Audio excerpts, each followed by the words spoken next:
Hello, everyone, and welcome to episode 510 of Constructor Criticism. I'm your host, Easy, and I'm joined by my co host, the commentator, Mason Clark. What's up? How y'all doing? I'm excited for today. To Abe Stein, what's up?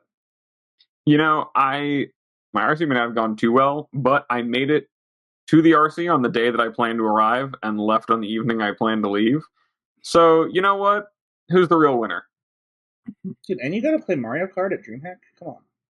I did. I found out also that Jake Beardsley's brother last year in Dallas placed in the top 10 of of the last year's Mario Kart because we were waiting there, and Jake was just standing there, and I was like, I thought I was the only one running this bit, and then it's like, no, my brother's in it.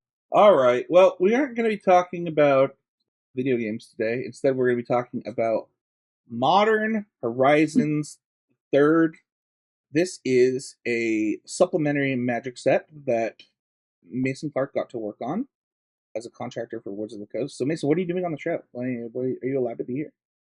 Yeah, I was allowed to play the Pro Tour. Had I qualified, I did commentator for Dallas this past weekend, but let's say I'd gone to Dallas, top 64 easily, and then I get to play the Pro Tour, I was allowed to play. So I'm allowed to talk about it. We're all good. Dope. We're glad to have you here. It'll be fun, to get to pick your brain about some of these cards. Before we go too far, we're not going to do Eyes Improving this week. It's the Pick 2 set review. These episodes tend to be a little bit longer, and we want to make sure that we're giving all the time to the new cards that we can. But before we kind of just dive right into our housekeeping, just want to give a shout out to Yeoman5 on his awesome 9th place at DreamHack Dallas, as well as all the patrons out there that got to go and do battle. It was cool to see people achieve some of their goals, and I talk about them in the Patreon Discord. But just wanted to give a special shout out to Yeoman for awesome. I don't want to say an awesome performance, but also with a deck that I think a lot of people thought was too hard to play, quote unquote, going into this event. And I think that it's really cool when people prove that type of commentary wrong about something, just put in the work kind of thing. Yep, Kirk is not easy, and he did a good job playing it. Yeah. And there's a future match of him too if you want to watch it in round 10. So check it out. Before we dive too far in, just want to mention our sponsor, Heavy Play. Obviously, Heavy Play is a premium product. I actually have some Heavy Play to give away. I did it on Twitter.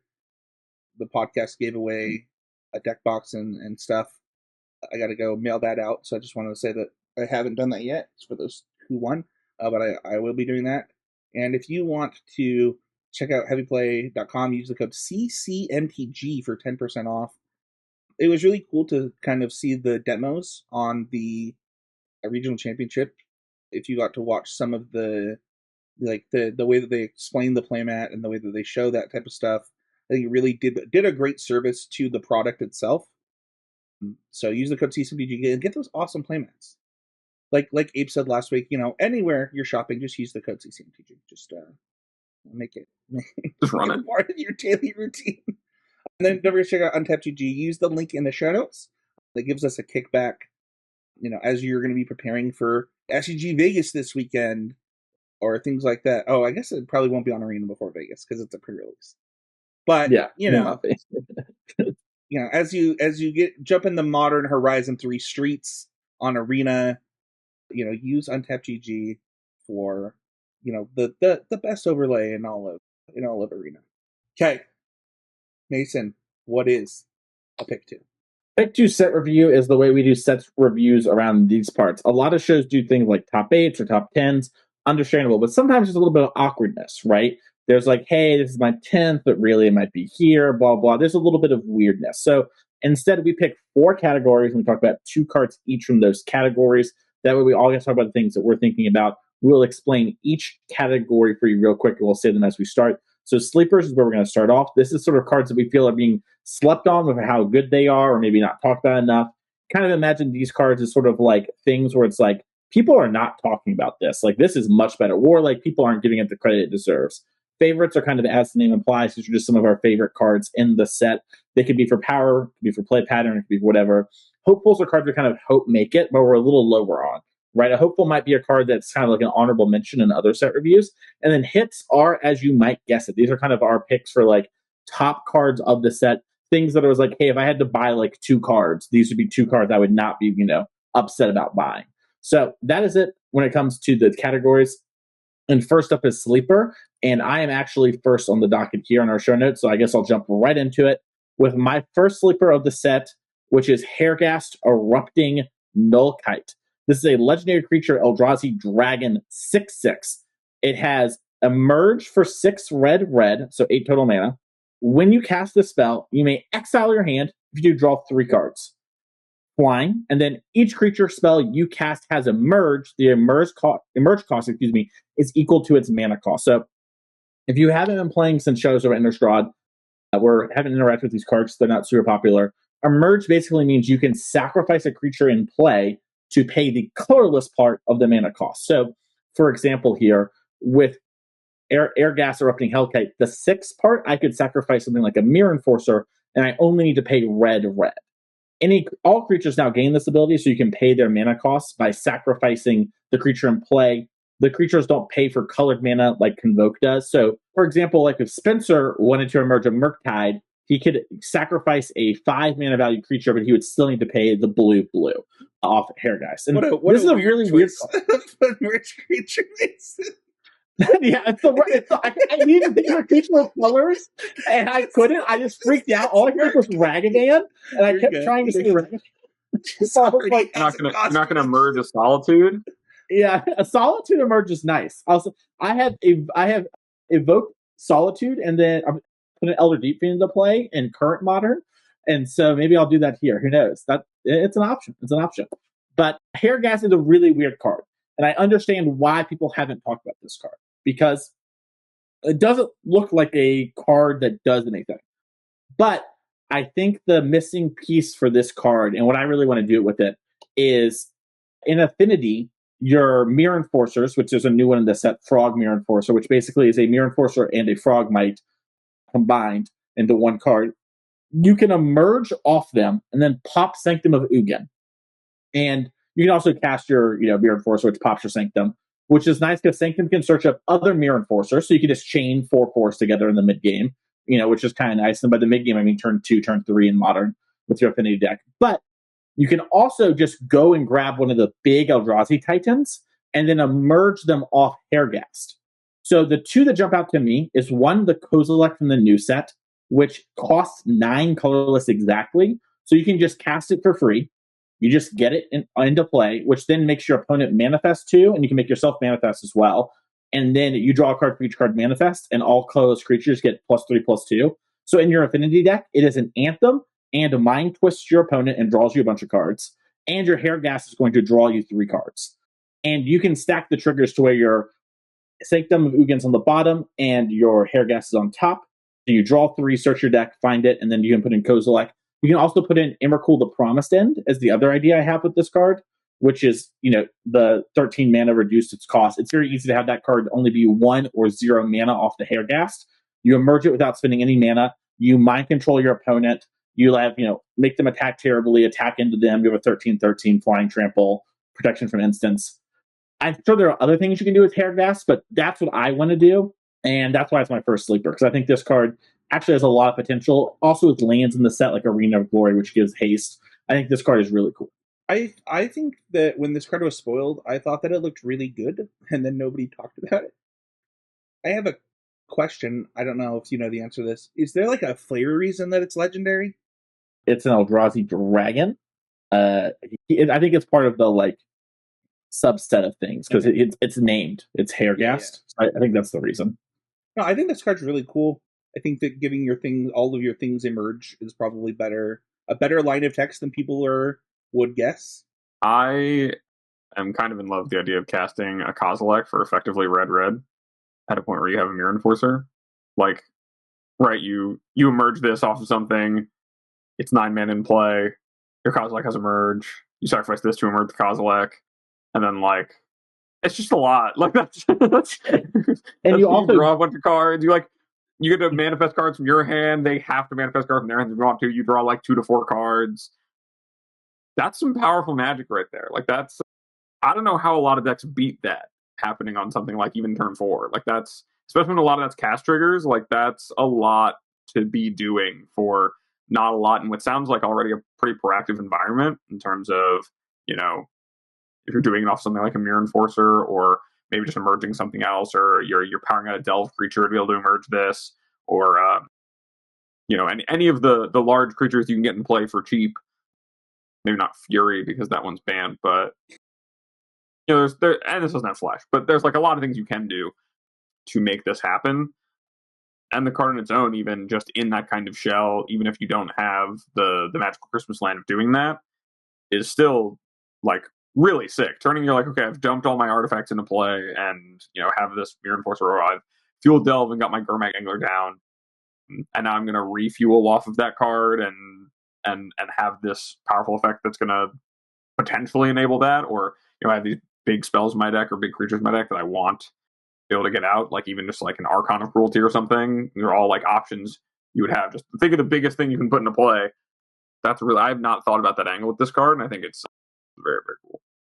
Kozilek's Command is my other sleeper. This is X Diamond Diamond, so you have to spend 2 colorless to cast this card. And it is a Kindred instant Eldrazi. So before we go any further, your Eldrazi Temples do make 2 mana for this card. It is Kindred, which is the new word for tribal. Choose 2. Target player creates X01 Eldrazi spawn. Those creatures can be sacrificed to add a diamond to your mana pool. Target player scries X, then draws a card. Exile target creature with mana value X or less. Exile up to X target cards from graveyards. So this card got previewed. I saw a lot of people being like, "Oh, it seems okay," but like, I'm who knows, right? I think pretty consistently what we've seen is that modal spells are really strong, and this card just sort of at its baseline of like, "Hey, scry X, draw a card, and kill something," is pretty good. Especially since so many threats these days are very mana efficient or super cheat on mana, right? So there's some awkwardness where it's like, you know, against a Murktide deck, it either is like, you know, a thing that you tap 2 lands and kill something and draw a card, or it doesn't do that. But even in those matchups, being able to exile cards from the graveyard in your main deck, I think is very strong. And this thing does count with the X for popping things like Sanctum of Ugin. You know, if you get your X large enough, you can then search your deck for a creature. So Kozilek's Command is one of my sleepers from the set. I think this card is really cool. I'm really excited to see what players do with it. And I'm not even talking about this modes where like maybe you spend like 3 mana because you have nothing to do. You make some spawns that like chump block or ramp you to your bigger creature. I really like this card. I'm curious what you all have to say about it. Isn't the new version of the spawns 1/1s? Why are we back to 0/1s? Those are different parts of the brood. Oh, okay. So not all the spawns became 1/1s. Well, I think in this set there's only 0/1s. There's only, but basically it that's Ulamog's brood, and this is Kozilek's brood. It matters for like the lore, and this is Kozilek's Command. Got it. Okay. That is my understanding. I do not know. Well, also, this card would be way too good if it was making X11s anyway. But yeah. Yeah, I don't know the difference between a Scion and a Spawn flavor-wise, but I do know that they're similar words, but the Spawn's the 0/1s. Okay. Mm-hmm. And the Spawns are the OGs. Yeah. I love this card. Rise of Eldrazi was the first prize packs that I ever won in Magic the Gathering. You know, back in the day. And so, you know, started playing during World Wake, you know, started going to tournaments. Rise of Eldrazi was, you know, my OG. So this card just is really cool to me. I also think that I want to highlight what Mason said about its baseline is just pretty good. Like we played a lot of commands at 3 mana that would probably just like draw a card, kill a thing, and like that's fine. I think that my critique of this card that is the other 2 modes, I don't know. I guess it just kind of depends. I guess the question becomes for me, like, is this like a main deck card? If it is, like, when do the other 2 modes come up? And then if it's a sideboard card, like, why this over other stuff and things like that? But I don't know. I think anytime that you like have a command that has like a good baseline, it has a real chance of seeing play. Yeah, I think like thinking of this card's baseline as being like, oh, it's a 3 mana spell is really not indicative of what typically decks that produce two colorless mana, or like decks with Eldrazi Temple in them do. And so, like, I would consider the baseline for this card to be like, you know, it's like, think about this. I don't know if you ever played a lot of E-Tron or whatever back in the day, but there's a lot of turns where maybe you just had like I don't hate myself. I would never do that. There was a time where it was a reasonable thing to do, but you know, you'd have like 5 excess mana and not have anything to do with it, and like maybe you'd churn out like some value with your lands, or you know, just kind of sit there with looking at like an Ugin in your hand you can't cast quite yet, or whatever. But I think of the like case of this card when it's at its floor, right? You need it to be an early game spell. Is maybe that exile your 1-drop, get a like draw a card, or you know, make a Scion scry 1, draw a card, and that's fine.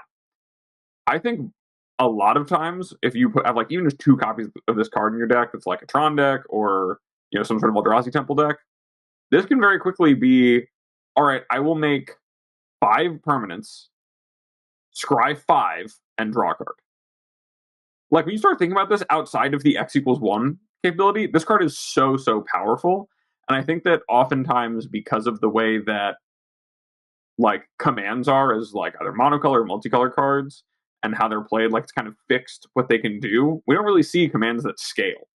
And this one has so much use and modality. Like, really, I think that it's right, the 2 cheapest modes of like, okay, I'll like cremate your thing in colors, right? Exile a card of your graveyard that need not there, or like fizzle your spell and draw a card, or fizzle your spell, make a 1/1, or like make some blockers, draw a card. Those are all fine. Or even like removal spell, draw a card. Obviously good. But when you start getting to the point of like, okay, I will generate a bunch of O1s that hopefully my deck has some way to use, either could be the mana or whatever, and then also look at like scrying that many cards alone is really potent, right? And so I think that you know, there's a lot of potential for this to even like 1 or 2 copies in your regular Tron deck. Like, you know, I'll find that One Ring or that Karn and deal with the problem in front of me, or I'll find that One Ring or that Karn, or you know, whatever it is I need, and set up to make it so if you don't have a way to have trample and you're not in the air, like I'm blocking you forever. Like I have so many resources at my disposal now that I didn't have before, and that is just an incredibly powerful like set of modes in my mind. So I'm pretty excited about this card. And just really quick before I'll pass my 2 Spencer, because you unmuted. You can do X as 0, so at its actual floor, it is just the Eldrazi Cantrip, where like you spend colorless with your Eldrazi Temple on turn 1, because you mold to 4 or whatever, right? And you just draw a card. You know, mess up their token and kill a Memnite. Come on, let's go. Yeah, well, I mean, against Abe, you're going to kill his Urza construct. You know, Abe's going to make his construct, and then you're going to be like, all right, kill that, draw a card. Yeah. You know, don't touch my constructs. So yeah. I just wanted to highlight what Abe said about kind of the scry ability. Like, once you get to like, you know, scry 5, it's like, okay. Like, yeah, have you played Village of the Bog recently? Like, awesome. Abe, you want to go for your first one? Yeah, so my first sleeper is Detectives Phoenix, which is 2 and a red enchantment creature Phoenix, which has also has Bestow for a single red and Collect Evidence 6. So, you know, Bestow, you can cast it as an aura onto something for that cost, and then when that thing dies, you get left behind the actual aura. So, and it's a 2/2 flying haste and gives the enchanted creature you can like a 2/2 +2/+2 flying and haste as well. And also, you can cast it from the graveyard using its Bestow ability. So that means that when it's in the graveyard, you can pay a red, collect evidence 6, and put this onto something of yours in play. And then when that thing dies, get your Phoenix. Or even you can put it on something of your opponents if you didn't have a creature, and then kill that thing and get your Phoenix too. Little neat Bestow trick if you're bestowing out of the graveyard. But I think this card is just really strong as like a threat. I think that flying and haste together for like a single mana is really good. And I think beyond that, flying and haste together recursively out of the graveyard is also just really good.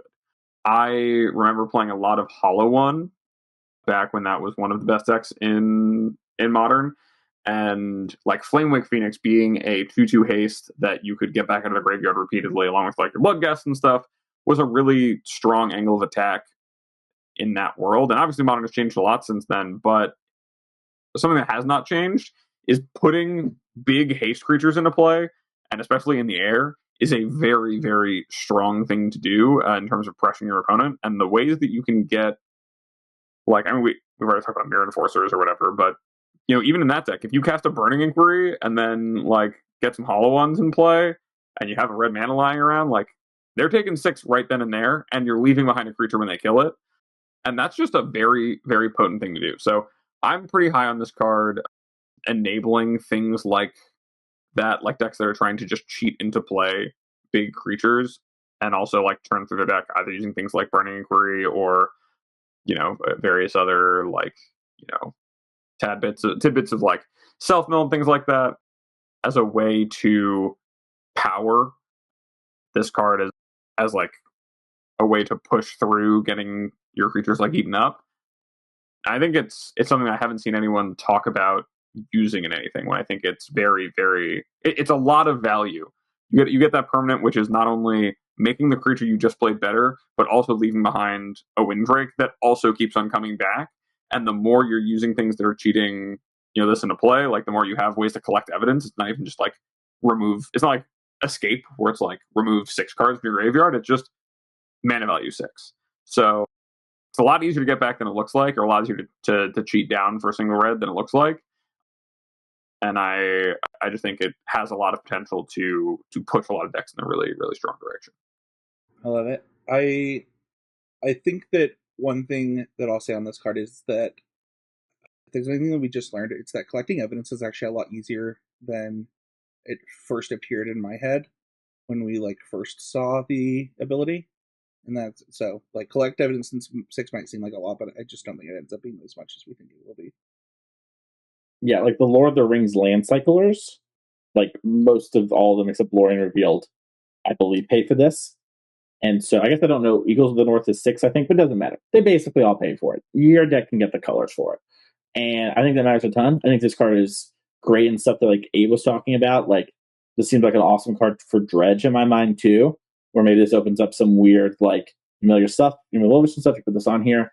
And Spencer, let me tell you, the first time somebody like plays a DRC or whatever on turn 1, then the next turn they like play a Bauble, or maybe they played one before and they put a Phoenix in the yard, and they like cycle the Street Wraith and they put a Ragavan in play and they haste this up and hate you for 2 after, you know, they like bend it. You're just going to be like, what's going on? You know, so I like this card. I think it has applications from like totally fair decks, just giving your like, you know, Death Shadows and Ragavan's haste, to like completely unfair stuff to like enabling old archetypes. This is actually one of my favorite sleepers. Behind the scenes, Abe messaged me. He's like, "Oh, you took Phoenix," and I was like, "Take it, King." You know, this card's so awesome. I love talking about it. This card's so cool. Also, I love the art. The art looks so good how it came out. So it's a cool card. It's a flavor win too, like collecting evidence is like the Phoenix is out there collecting evidence for the detective, and I think it's cool. It's cool. It's a cool card. Yeah, Bestow's a sick mechanic too. All is just sick. I really hope it's a card that can bring like aggressive decks that aren't like I mean, some of the best decks in Modern right now are aggressive decks because of like Scion and stuff like that. And like the Domain Zoo deck is kind of an aggressive deck, but it doesn't feel right to me. I don't know. It's hard to really articulate that. But my next sleeper is Ugin's Binding, which is a 2 and a blue instant with Devoid, so it's a colorless spell. Return target non-land permanent you don't control to its owner's hand. And it also has, whenever you cast a colorless spell with mana value 7 or greater, you may exile Ugin's Binding from your graveyard. When you do, return each non-land permanent you don't control to its owner's hand. This is kind of like, I guess, the blue version of Kozilek's Return, which was a big player in Standard and like the T-Merge decks of that format, like as a way to kind of wipe the board and reset for your big Eldrazi. But this card, I think, is so much more potent than that in a lot of applications, where if you are playing, like, especially against decks that actually do put things into play, right, or like like decks like Yawgmoth, right? They put a lot of objects into play, a lot of permanents into play. It's hard to like break all of that up, especially for a deck that has like, this works with like Mirror Enforcers. This works with Elder Deep Fiend, which could be a crazy way to just reset someone in their upkeep, right? Like, okay, I'll tap your 4 lands, I'm merging this, bounce all your non-land permanents you can't cast in this turn. All right, go ahead with the rest of what you were doing. Like, that's really, really strong. And, it like tacks on a very, very powerful effect to something for free. And with like things like Kappa Cannoneer coming into the modern format, and really, I mean, even like we already had blue artifacts, like, affinity decks that were already in the format that were doing pretty well, or were like, in the fringes in tier 2.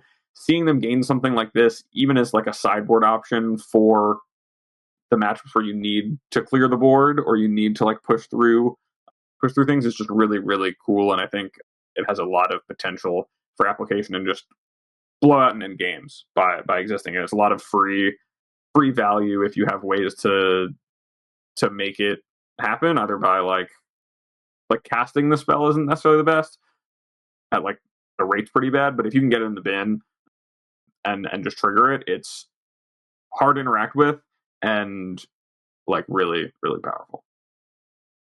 Because like Return is like one of my favorite Magic cards of all time, so seeing something like this kind of is really fun for me. I think that the abilities are really strong, and yeah, it would be cool to see one of these pop off and win some games on coverage. Yeah, I mean, if you're like affinity type deck, especially, like maybe there's some thing in the way. Like Stony Silence isn't a card that's Seed played currently, but we've talked about affinity a lot so far in our first 4 cards, so like maybe that's something that happens. But like, being able to bounce something like that for a turn can be huge, and then later get the huge unsummon. And you are like paying a lot up front, but then the backside is just so game ending. I think this card is very good, and I think it is interesting to see how little people are talking about it. So I think it's a great sleeper. I'll go next. My cards are kind of go together, and honestly, I could have added more to these. The first one is Galvanic Discharge. This card is 1 red for an instant. Choose target creature or planeswalker. You get 3 energy. Then you may pay an amount of energy to deal that much damage to that permanent. And I'll just read the other one really quick. To the Narrative is my other sleeper. It's an instant. You draw a card and you get 2 energy. One thing that I thought of when looking at this set was the number of cards that I was like, oh man, if this was in Pioneer, this would be so insanely good. And the energy creators that are in this set are all extremely efficient, and that seems to be their entire purpose, is to be efficient energy creators. And that, to me, tells me that they want their energy payoffs that they're creating to have support, and not just in like, when you get to this level of like 1 mana, create 2 energy, draw a card, you're like, okay, like this is actually real. And I think both of these cards, absolutely have a chance to enable things that are really fun to me. Like, I loved Temur Energy, I loved 4-color energy, and there are cards that we'll get into later in the set review that care about energy. And I, historically it might have like the most, I don't think anybody's looking at energy with like rose-colored glasses or anything, but I think that these cards are extremely efficient, and they're the type of enablers that decks like any strategy would need to succeed with if you're going to do something like energy. Yeah, I mean, they're both really efficient, and that, if you're going to introduce cards to Modern and with a straight face say like, hey, you should play with these cards, you need to have strong, efficient enablers, because clearly like the Modern enablers are not powerful. They were designed with Standard in mind, like a Attuned Aether is fine or whatever, but it's not like a card you want to really put in your deck all that often. Maybe if you're 4 colors or something like that, you're into it. But with fetch lands in Modern, such a higher bar, and then all the other enablers are just so much mana. And creatures like Longtusk Cub, Whirl of Virtuoso, they don't quite cut it in, current modern, let alone modern at the time they came out. So getting really good enablers was one of the goals, like Spencer said. And, I'm excited to see what players do with their energy.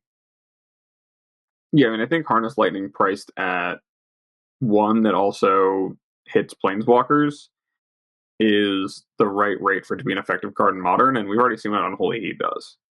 Right? Like when you have a single mana removal spell that can attack a Primeval Titan, it changed overnight the way that the entire format looked. Like when MH2 came out, we saw suddenly Murktide Regent became the most playable threat because it could be a 7/7.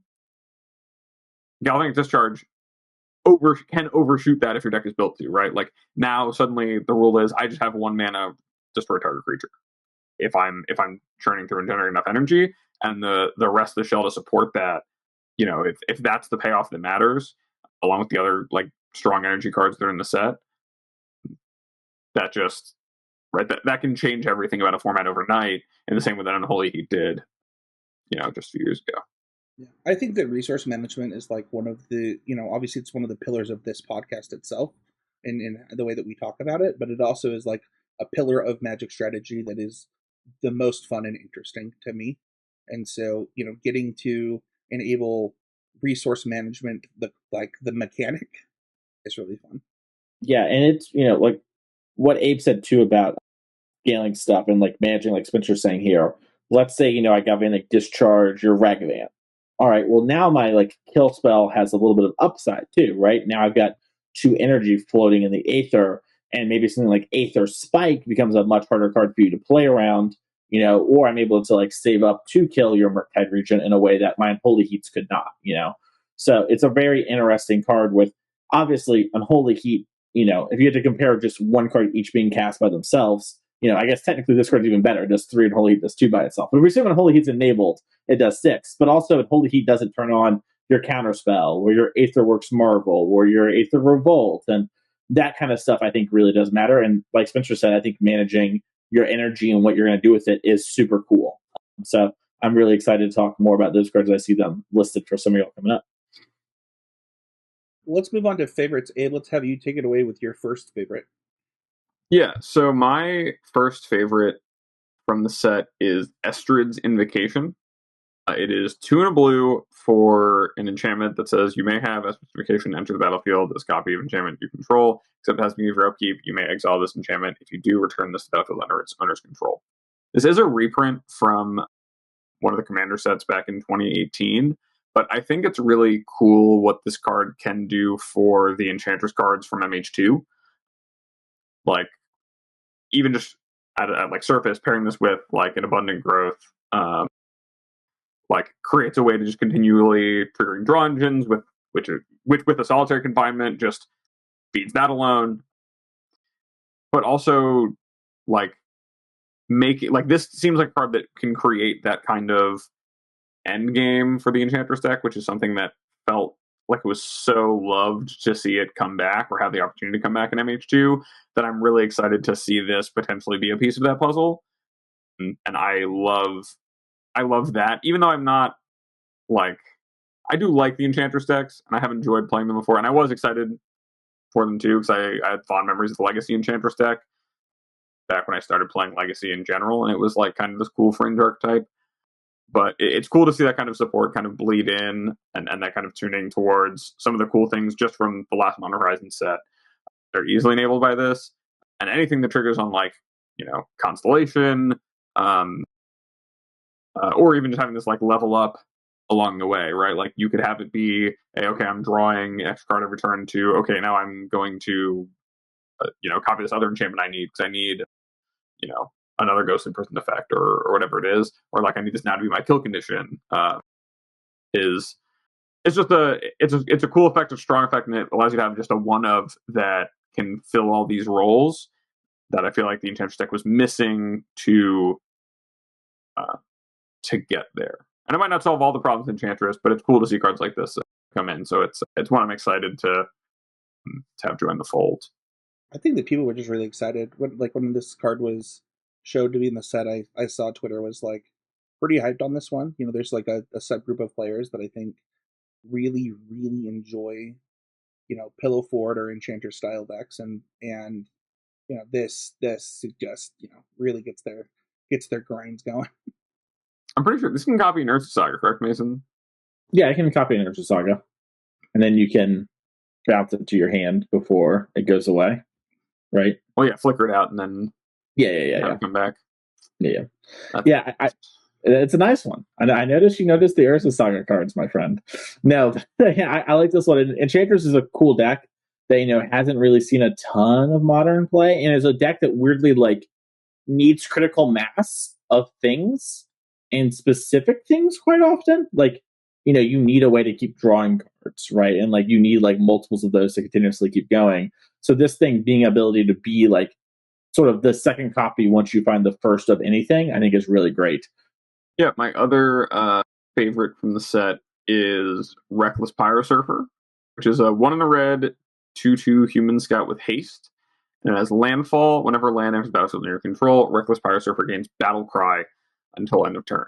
Battle Cry, of course, being whenever a creature attacks, each other attacking creature gets +1/+0 until end of turn, and each instance Battle Cry does trigger separately. So if I play a Reckless Pyrosurfer and then play a fetch land, for example, crack that fetch land, then when I attack, all of my creatures will get +2. All my other creatures will get +2/+0. One of my favorite things from playing Affinity was playing with Signal Pest, because Battle Cry is just sweet, and playing with a bunch of small dinky guys and growing them is sweet in my mind. And I think that there were also decks like Bushwhacker decks, or devastating summons and Bushwhackers, and Kuldotha Rebirth decks for a time, like we see now with the Convoke strategies using Gleeful Demolition in a similar vein. And this feels like a card that could really play well with those. Not to say those things would necessarily be the best things in the format, it's hard to say. But they do have, it is a card that supports some really, really cool stuff and presents cool decisions of do I want to crack my fetch land now if I'm sitting here with my extra Scalding Tarn in play, and I might draw this card in my kind of all-out aggressive deck that goes really wide. Maybe I do just want to hold it and then get 3 instances or 4 instances of triggers just by holding on to those things. And so it's a really neat one. I think it has the things it does enable or make good are things like I said with the Phoenix, things that make aggressive decks more appealing or viable to play in Modern. I'm just a big fan of, because I think that when you get to beat down in the format's a little bit better, or at least more fun to play. And this is one that there's already precedent for the things that this might be good with. Like I said, the Bushwhacker stuff, Kuldotha Rebirth, Gleeful Demolition, you got 8 copies to that effect now, and something like this can go a long way in enabling that without having to be, Bushwhacker one time. Yeah, I get this ability. Now I'm getting 1 or 2 Battle Cry triggers a turn off the card, and so it's just a really cool one. I'm excited to play with it. I think it's really neat, even if it never does make it to a deck list I play in a tournament. It's one that I'll have fun throwing around as an idea. I'm gonna be playing a Modern challenge, and somebody's gonna go I don't know, turn 1 Goblin Guide or whatever, or Dragavan, and then they're gonna go turn 2 Burning Tree, Burning Tree, Burning Tree this, and I'm gonna be like, oh dude. And then they're gonna go turn 3, play another one, crack a fetch, and I'm just gonna be on Mad Life Tilt. Yeah, the Kuldotha Rebirth Life Tilt is a real 2015 Modern experience that no one really talks about or remembers. But this card, I feel like, has a chance to bring it back. The Saffron Olive budget Modern videos on MTG Goldfish are going to go ham for these. This card is going to be a mainstay. I can feel it. First up for me is Flage, Titan of Fire's Fury. It is 1 red, white for a legendary creature, Elder Giant, 6/6. When Flage enters the battlefield, sacrifice unless it's escaped. When Flage enters the battlefield or attacks, deal 3 damage to any target, and you gain 3 life. Escape for red, white, white. Exile 5 other cards. This is Uro and Kroxa's sister, a part of the cycle. And this is my favorite card because it is my card. I've put a video up on social media if you want to watch the whole story, but the too long didn't read is.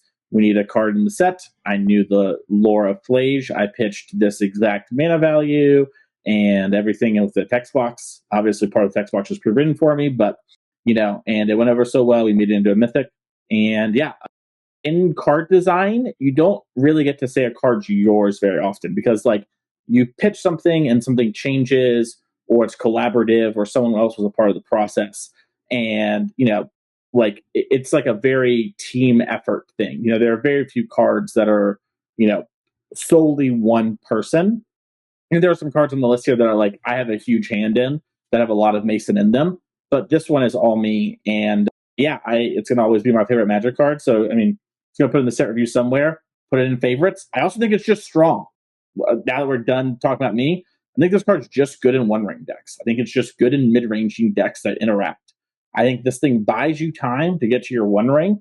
It buffers your life, gives you time to get to your Omnath, and it wins the game on its own. And I've seen the first thing I saw so much of was one, clearly they meant to put this in Pioneer and they scrapped it from a set and put it in a Modern, which is wrong. It was me, baby. I put it right in the Modern.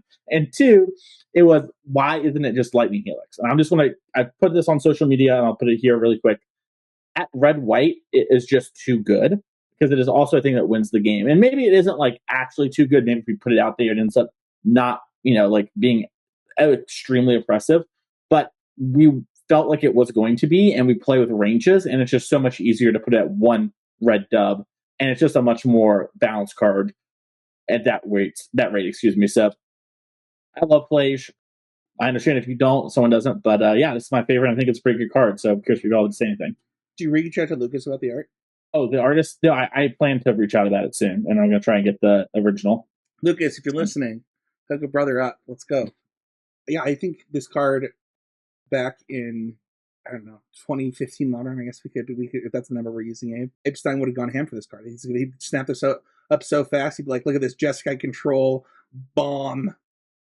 You don't know 2015 me. You don't. Not at all. I mean, I'd have been griping about it, trying to shoot down my Arcbound Raptor cards. Oh, I see. Honestly, I saw this card and I thought, my first thought is, I'm pretty sure that's the card that Mason's excited about.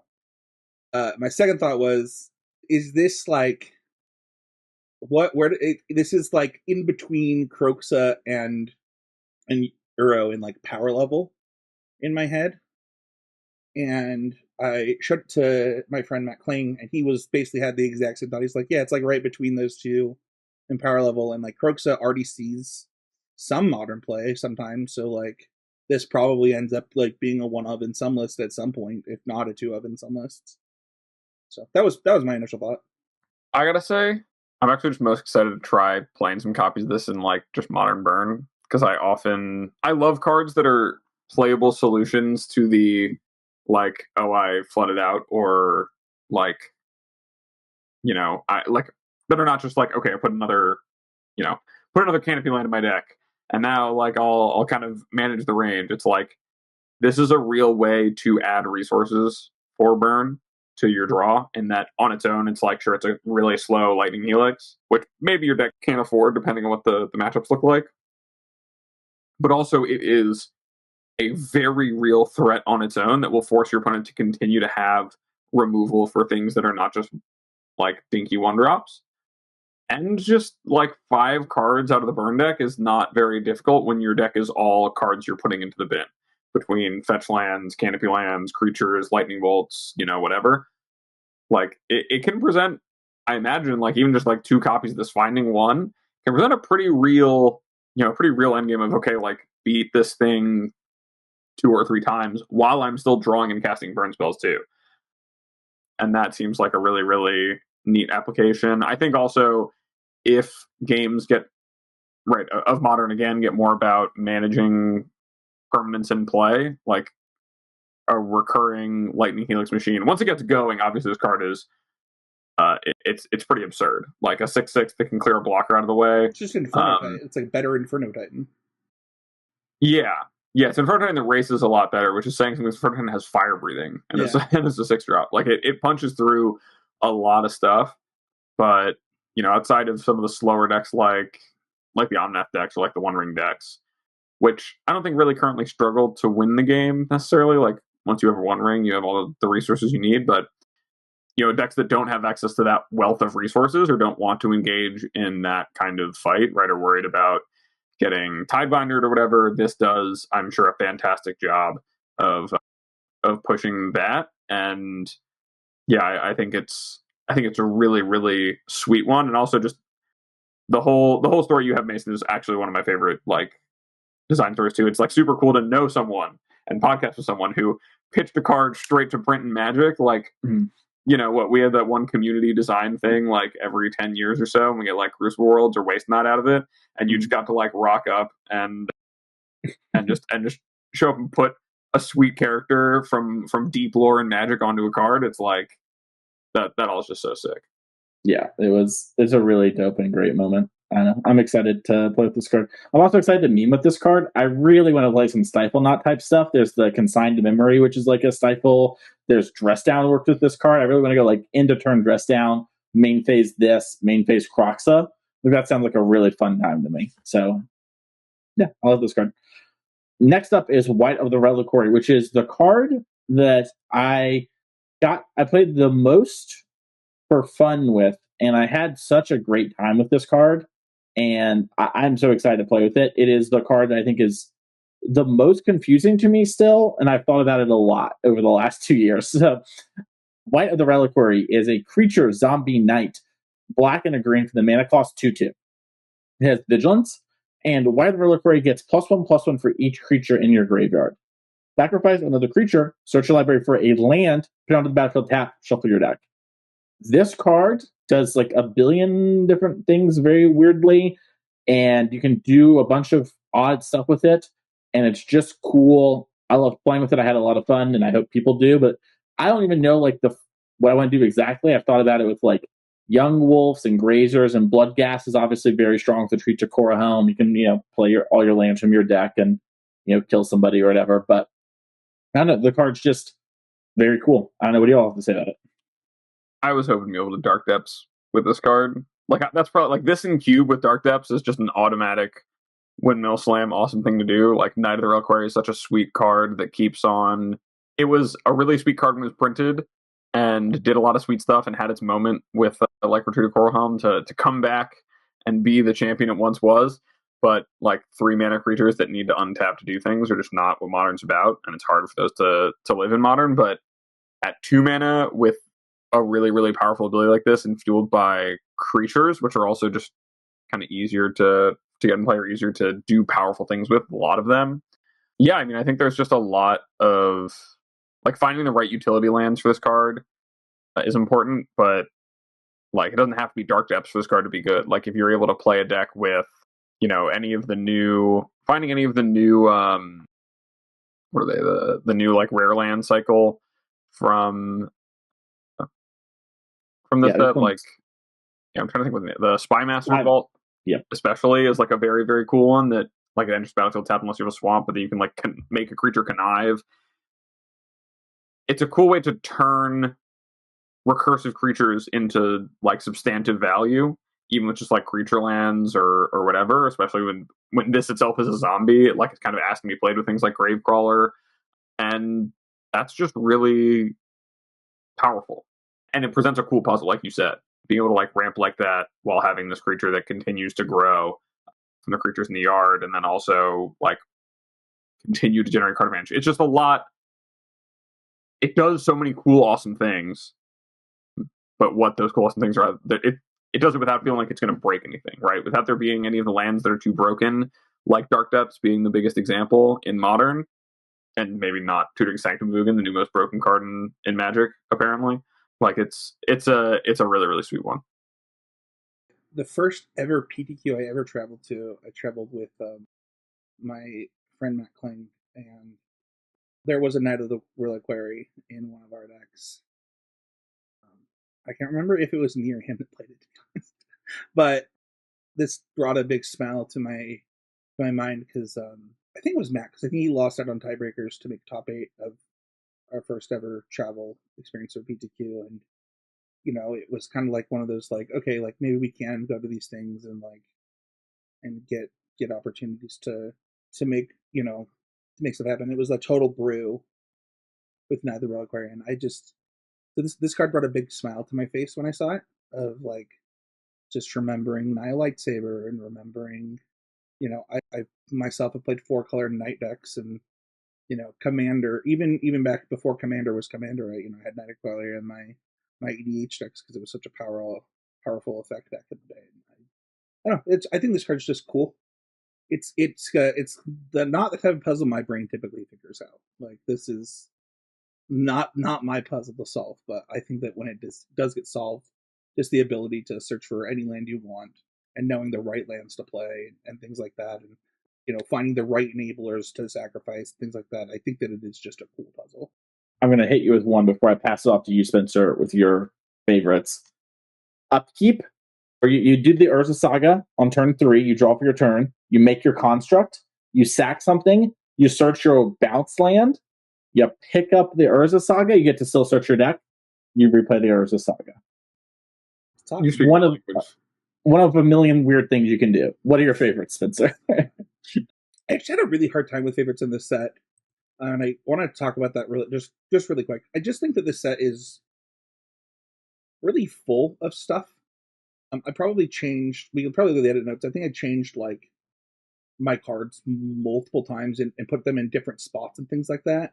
And then like even reading the set again, kind of preparing for this episode, there were cards where I was like, did I miss this? Is this one of my favorite cards? And some of them are like pretty simple. Like even during this, I thought about changing my favorite to Ghostfire Slice because I think that card is so cool. I just think the set's really cool. It was really hard to pick favorites for. My first favorite is one that I saw interesting Twitter conversations about. That's Planar Genesis. It's an instant to look at the top 5. Sorry, if we're blue-green, to look at the top 4 cards of your library. You may put a land card from among them onto the battlefield, and if you don't, put a card from among them into your hand. Put the rest on the bottom of your library in any order.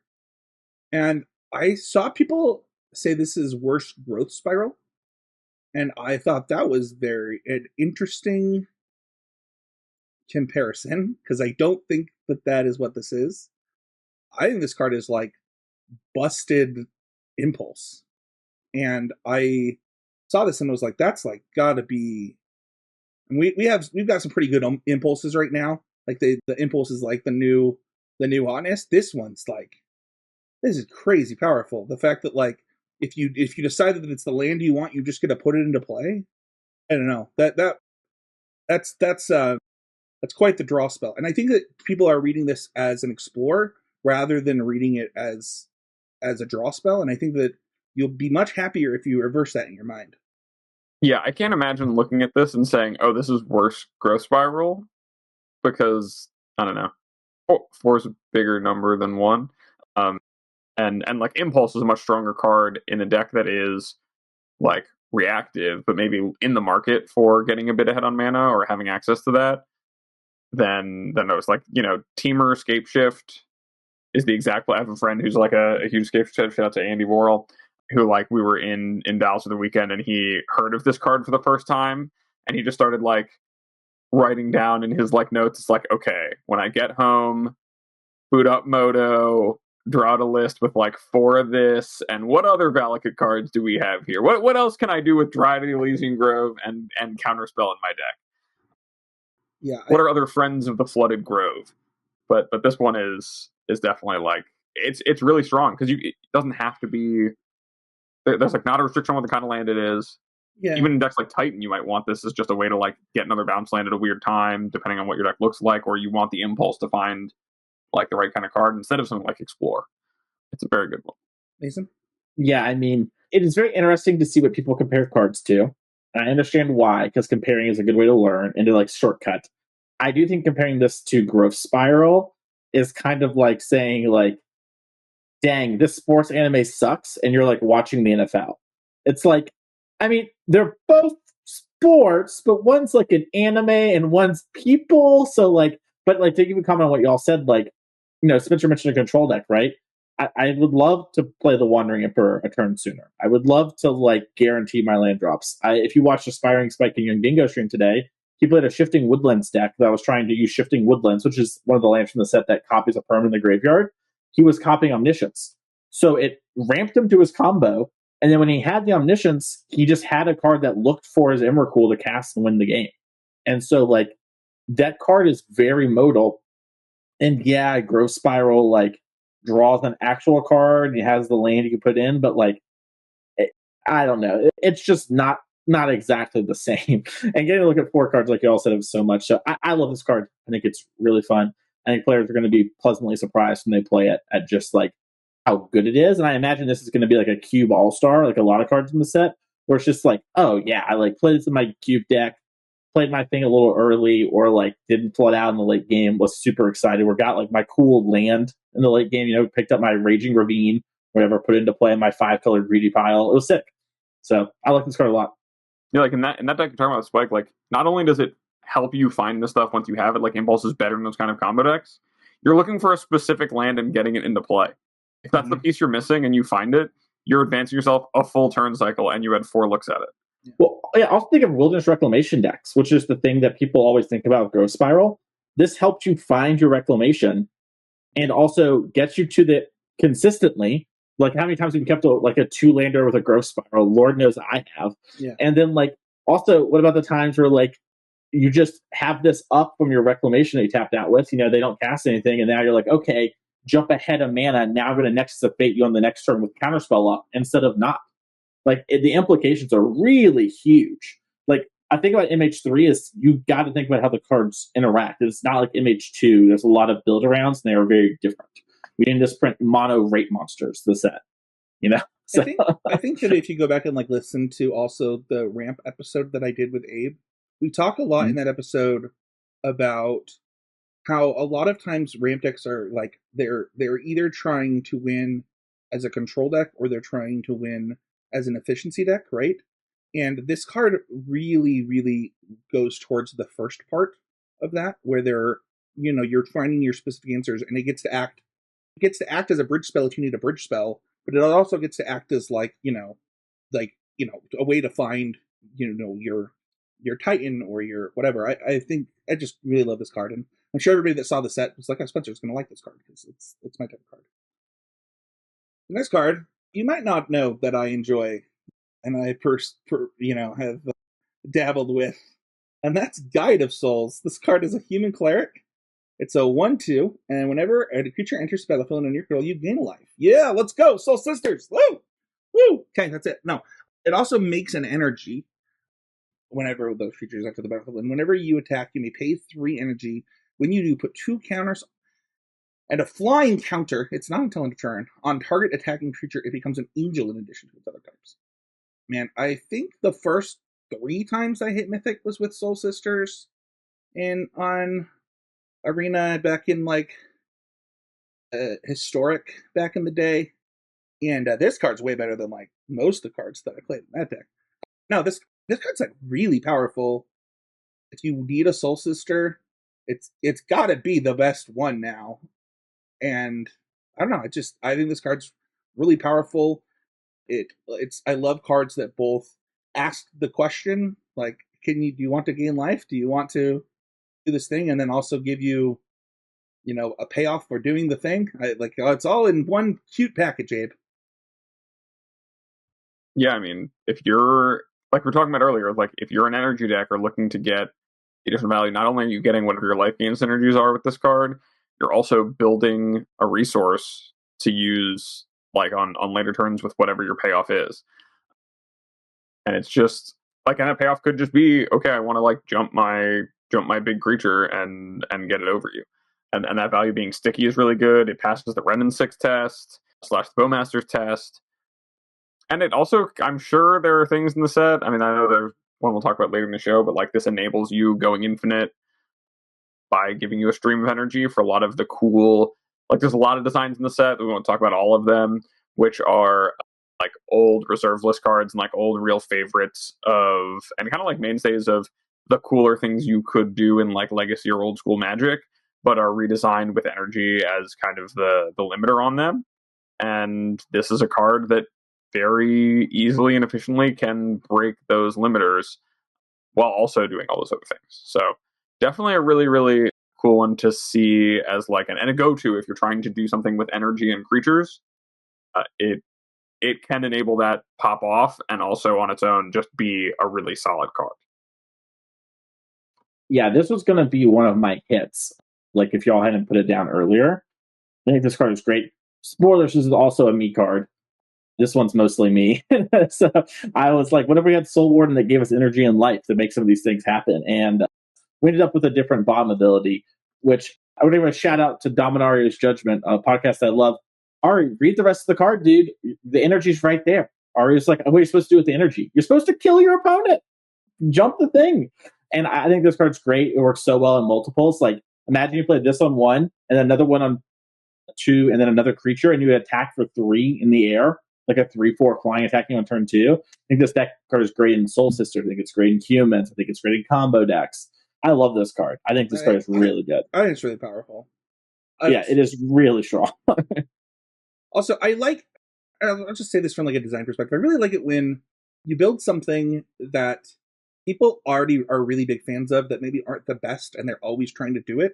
You're like, fine, if you're just going to always try and do this thing, like, let's make a good version of it. Yeah, one of my goals when I was like told what I was going to be doing on the set was like, there were some decks that I just see people throw their heads against the wall that have like 35% win rates, and they love doing it, and they love doing it, and I don't want to make like a ton of them that like just make their deck Modern Horizons block constructed.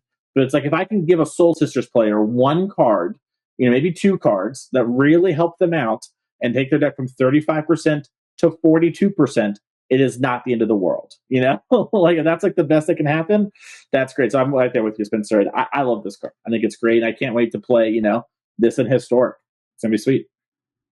Let's go into hopefuls. My first hopeful, I have had disagreements with this card, and I am curious your guys' thoughts. That's Brain Surge.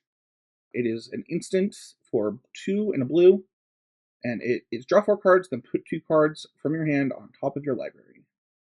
And everyone I have talked to that I could think of thinks this card is bad, and I think this card is crazy strong and will probably replace every single copy of any 4 mana draw spells that we have in control decks in Modern right now. I mean, I think that's a really, really strong statement. I think it's pretty natural for people to like not believe in a like 3 mana instant speed draw spell. Like, paying 3 mana to do anything in Modern feels like a bajillion mana. Yeah. Because so many things can happen that are powerful for 3 mana. But I do think that the ability to, like, Brainstorm is a format defining card in one of the most powerful formats in Magic because of how it synergizes with fetch lands. Brain Surge exists in a format with fetch lands. It is a lot more mana than Brainstorm, but the same principle of I'm able to reshape my hand applies, and especially when a lot of the control decks are already playing like Wrenn and 6, and there's not a lot of ways necessarily to convert lands in hand or extra fetch lands into actual spells. Well, what if I told you that Brain Surge did that? Like, there is a lot of merit to the idea there. Whether or not in a world of Bowmasters already being really prevalent because of the One Ring, or in a world of One Ring, this is a card that is able to compete, is something that's yet to be seen. But there have been a lot of decks that, do play things like, Flame of North, and they're kind of playing a smaller ball, like mid-rangey game, or even like decks like Blue White, which play Memory Deluges and things like that, where the first copy of Brain Surge can be good. And even without that, like, the card it's a really, really cool and fun callback to a really cool and iconic card in a way that does make it interesting to play with, because you're not, you see more cards, you're always going up, as opposed to Brainstorm where you're staying even on actual card quantity. And just to be able to shape your hand like that is really... I just don't think that you're going to play a 4 mana look at like version. I mean, it looks like the control decks have mostly moved away from that again, which is good. I'm glad that they've come, to the voice of reason. But, one of the things about like hopefuls, right, is like, what do you hope about the format overall? And I just would much rather the format be about this than the One Ring. Like if we're already going to live in a world where we're in a draw 15 extra cards game and like live that life, I don't know. I would much rather it be like this and like, really, really powerful card selection than just always having just an insane raw amount of cardboard. You and me both, brother. You and me both. Yeah, I think first off, I learned Spencer doesn't think of me because he said everyone I could think of I messaged, and I was like, but you didn't message me. And then second, what I learned is if you think like if you're willing to put Memory Deluge in your modern deck, right? 4 mana, look at the top 4, put 2 in your hand. You dodge the Bowmaster thing. You have to spend 4 mana, and you get the kickback on the back end. This card you could argue is low key 4 mana because you need to have like a fetch land to like maximize the filtration. But like at worst, it is still 3 mana to like do its thing, up a card. And pretend you didn't think about the card Brainstorm outside of what you know is strong about Brainstorm. Because the thing I think people do classically, where, and this happens so much in this set, and it low-key drives me crazy, where we allude to a pass card, and they're like, well, it's worse than the pass card, it can't be good. It's like, yes, Brainstorm is stronger than Brain Search. Nobody is arguing that. That is not the conversation we're having. We're saying is 3 mana draw 4, put 2 back, good. And like Abe said, with things like Wrenn and 6, and if you want to play a more flashy, less tappy out game, that's a great way to convert some extra lands into spells. And like I think that is very real. And I think Spencer, I think it's hard with the One Ring in the format to come out on the right side of history, but if the One Ring ever leaves, then like this is a much better option. Cards like Necro Dominance obviously can fill that role for only black decks, but like which by the way, I cannot. If you had told me a year and a half ago that we were going to talk about this set and we were going to talk about Necropotence was in the set and not in our like anywhere as a spoiler, I would have been like, oh, "You're wrong. you're clearly wrong." I didn't know that you guys didn't pick it. I know that. I'm just saying as a small aside, it occurred to me in this moment when we're talking about the One Ring. Sure. Anyways, I think this card's great, Spencer. I think it's awesome. Cool. I said everybody that I could think of that I messaged, not that I don't think of. I know, I'm just joking. I was just busting your chops. I was just busting your chops, gang. It's all good. Let's talk about this. This card was honestly not on my favorites until my last iteration of these show notes. And I am glad that they like to try to push the envelope on 2 mana dorks. It's very cool. I love the internalize of 4 on this. I think that's like, if there's anything, the fact that it turns on its own ferocious when you do that is like design. The reason I'm hopeful for this card, and the reason that's in my hopefuls, is the same reason. I would like to play in a format where this card sees play. And, where Internalize for 4 is like a strong thing that this card does to, go through your mana, where, I think that there's a lot to be said. I mean, obviously, like, it also calls back to the teamer decks of, the Ronus stuff that, I love, but, I also think that there is a world where you can play this as a one-of in things like Yogg, being able to sack this, eternalize it. You now have all the screen mana in the world. It's pretty cool. But I'd like to live in a format where like this card sees play. I mean, this card's really strong with Thought Knot Seer. That is the thing I like. Point 2, and there are a lot of green-red aggressive Eldrazi in the set. You play this on 2, it gives you another way to consistently Thought Knot on 3, and then on 4 you're playing, anything you want in your Eldrazi Tron deck. So I like this card a lot, and I hope it does see play. It's really cool. Yeah, I also think that there's like angles where a card like Tyvar makes this a really, really strong card, just in terms of like either you have Ferocious. If you have Ferocious already in a deck that has Tyvar, which is already a card you could play in some sort of, I mean, I'm not going to throw around Tyvar Hardened Scales, but for the sake of argument, let's say Tyvar Hardened Scales, you could get a little Agatha Soul Cauldron plus this action. And then with a single, 4-power Arcbound Ravager, let's say, not to call back some of my homies, you're suddenly swimming in a pile with 20 green mana. And I mean, just this with haste alone, just from a card like Tyvar, right? Not that the Soul Cauldron is kind of acting in that example, but this active plus Tyvar is 8 mana on its own. 8 mana is a lot of mana. 8 mana is more mana than Tron, right? Like this is a lot, and this card alone dodges Lightning Bolt as a mana dork on 2, which we've already seen be like probably the biggest selling point of like Wall of Roots. It's a powerful card, is that it has such high toughness that it just stonewalls things, and Fenacronus also just stonewalls a lot of the aggressive creatures that are in the format that aren't like the Tribal Flames, like Tribal Zoo decks. But the Tribal Zoo is kind of unique in that the Scion Kavu decks are unique in presenting such large things. Like a lot of the mid-ranger decks just don't have a good answer to this dork, and if it pops off, it really pops off. Like you might just time walk them on turn 3 if you were able to play like a Tarmogoyf or something, or if you have one of these ways to enable it to be really strong, it can really go off.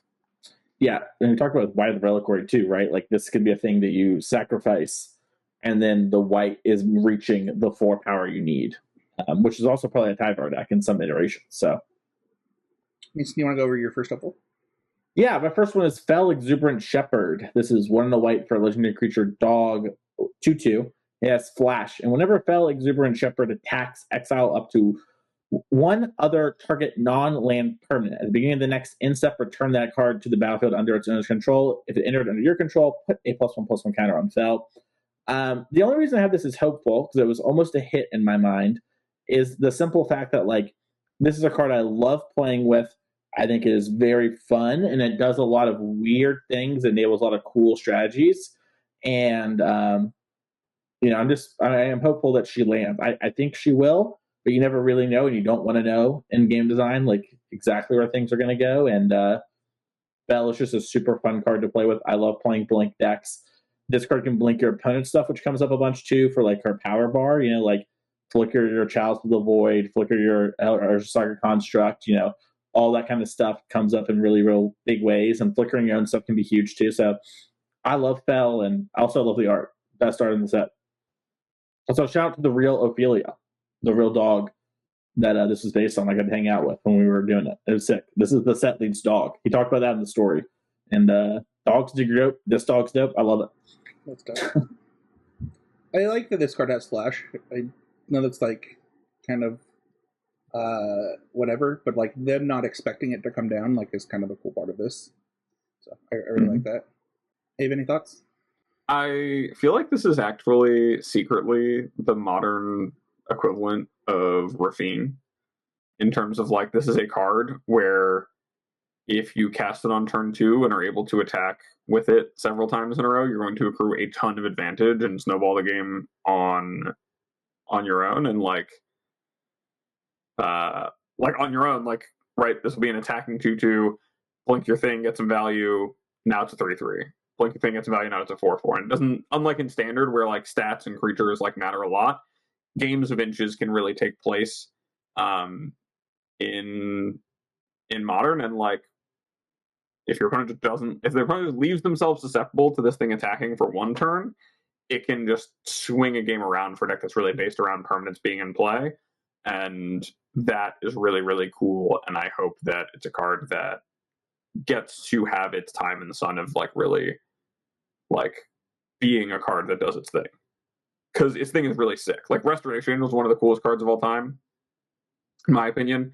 It's like so sweet to get to play with Restoration Angel, and this feels like kind of close in the realm of, okay, it's a flash creature that generates some of this like flicker value and encourages you to like kind of play a tempo-y, like, flip the script of the game kind of thing going. And I hope that it's one of those good too. I think it's good hopeful.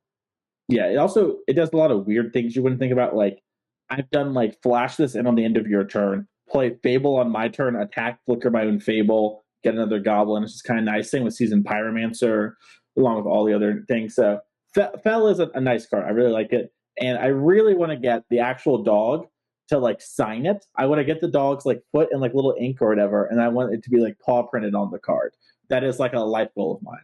So anyways, that is just an aside that I've thought about a lot of. And then my other one is Birthing Ritual, which is white or green enchantment. At the beginning of your end step, if you control a creature, look at the top 7 cards of your library.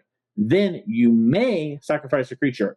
If you do, put a creature with mana value X or less from among those cards onto the battlefield where X is 1 plus the sacrifice creature cost. Sorry, the sacrifice creature's mana value.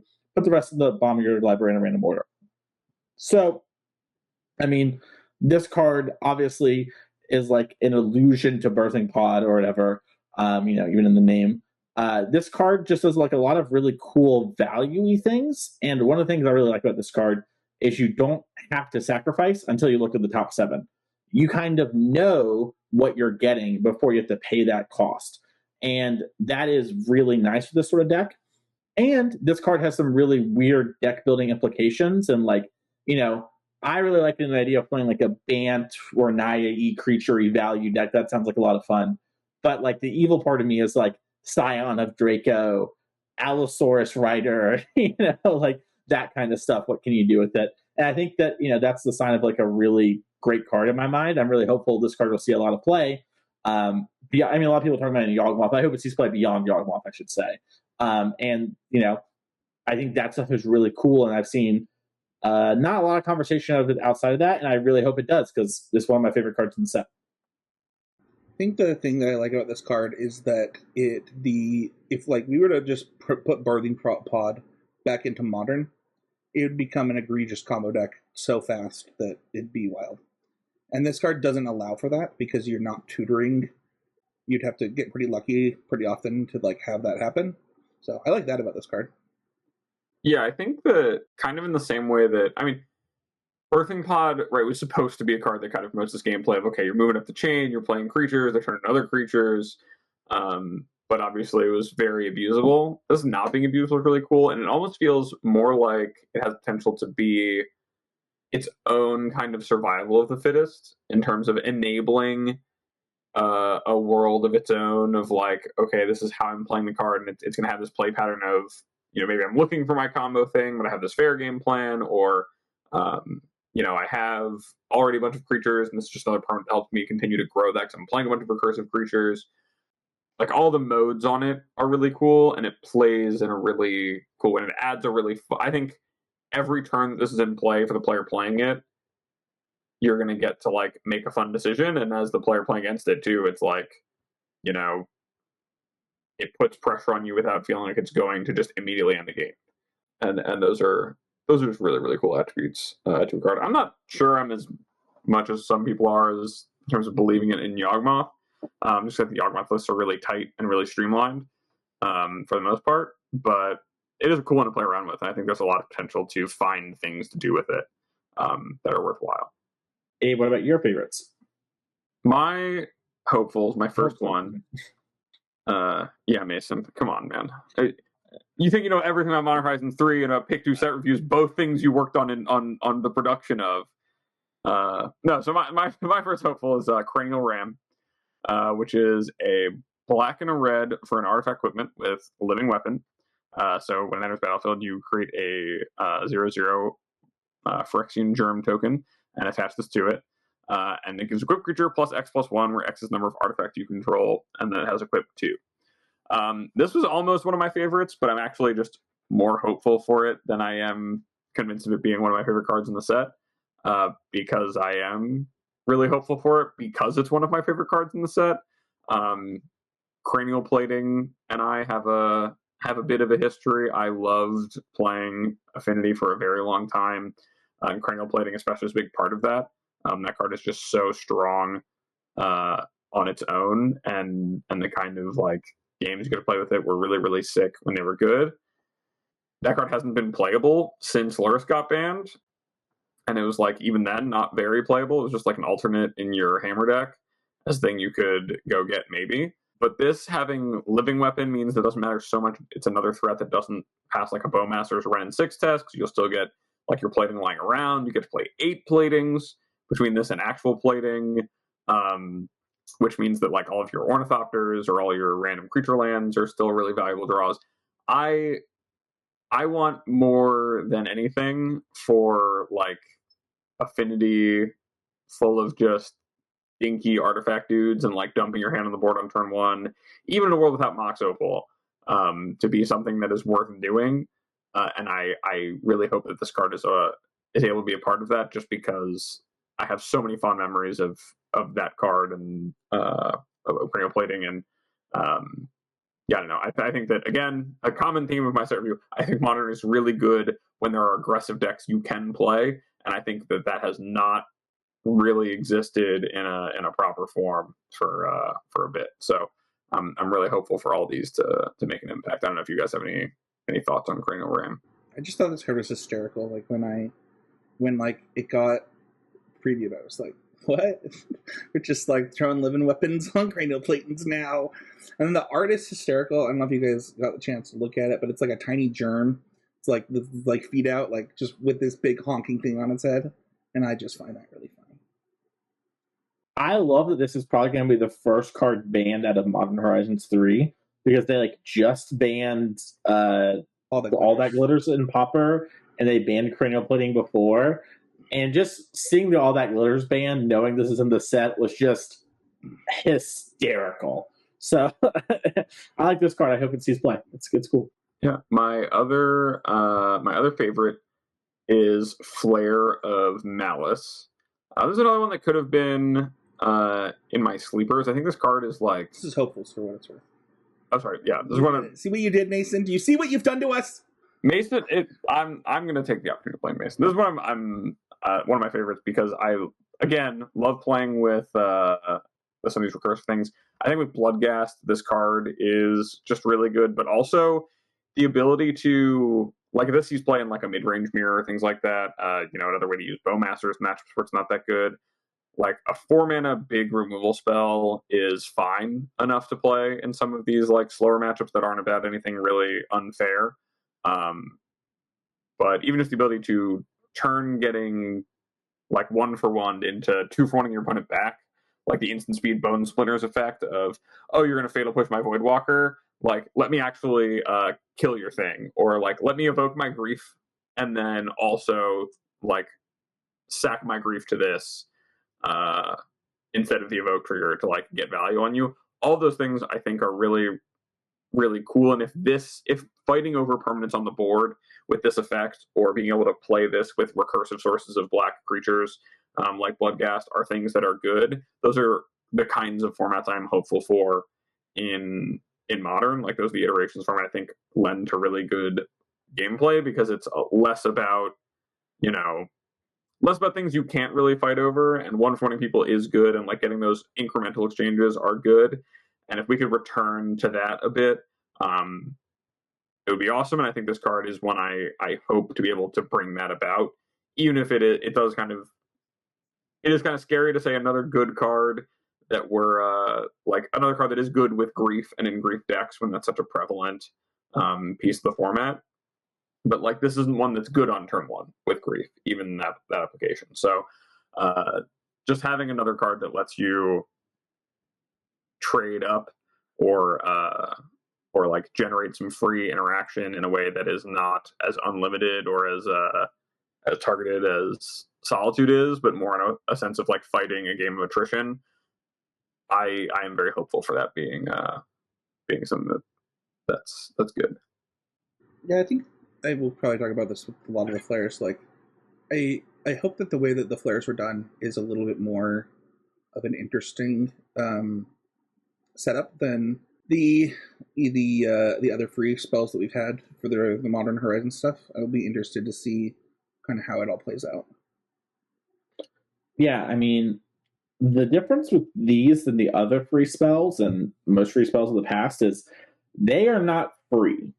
And that is like the behind the mirror, the Wizard of Oz is just a man and a microphone. It's like you do have to put something in play first. Like the non-token clause is there for a reason, And I think the Flare of Malice is really good. I really like that card. And I think even just having the way to like in your deck have an out to Leyline Scion, I think is great.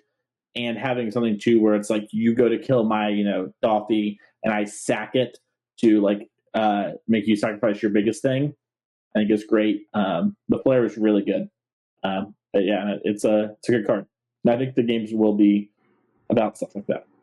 Let's go to hits. Mason, why don't you, speaking of flares, you had quite a flare for your hits. Why don't you round us out here? Yeah, I'm gonna take actually a moment though, and I meant to do this in the sleepers. I'll just do it here too, as a quick aside. I personally just assumed all 10 MDFCs, which are the creature or the spells with lands in the back, were like kind of off limits as hits / sleepers because they are so overtly strong. And then I listened to Dominar. I see Abe shaking his head yes. Then I listened to Dominar's Judgment. I love you guys. And they were like, maybe one is playable. And I love this. Unironically, I love that they are like these. There's one that's maybe good, and I think there's one that's maybe bad. Like I love that there's like the truth is in the middle somewhere. Assume that I put all 10 of these in the hits. I think these cards are all good. I don't think you're going to have whatever. I think they're going to have varying ranges. Like Disciple of Freyalise is going to be great, I think, in Titan. And I think the blue ones are going to be really strong in different spots. And I think these are good. And don't you dare cut your basics from your deck. Add more lands, good. All right, now that I've done that, really, let's move on. Flare of Denial is the first one I have, which is 1 blue for an instant counter target spell, and it has the same text of all the flares, which is you may sacrifice a non-token card of the color, so this one's blue, rather than pay the spell's mana cost. And like I mentioned in response to what Spencer said about the free spells and Abe's Black Flare, the trick to cards like this is that you have to invest the mana upfront early. So this free spell is a lot worse than a deck like Murktide, right? Like Spencer wants to play his Murktide deck. He's like, well, I've got like 2 blue creatures, it's Ledger Shredder and Murktide, and like, you know, if I was going to die to like Belcher or something weird, then I would be glad to have this. But for the most part, I'm probably not going to put this in my main deck. And I think this incentivizing you to think about playing different blue value creatures is really good. Obviously, it's nice in decks like Merfolk, but you know, like I really like the idea of playing various blue creatures that are crucial amount of value, and then you Flare of Denial to, you know, get that tempo and you commit to some heavy play, right? Like a lot of problems that decks have is that it costs like 4 or 5 mana to get this big thing into play, and you tap out and you expose yourself. Flare of Denial lets you not be fully exposed. They can kill spell your blue creature and then cast their big thing, but if you have multiple, that won't happen. So this is my first hit. Curious what y'all have to say about it. Yeah, I mean, I talked to Mason about this card offline, and I've also just talked to a lot of people.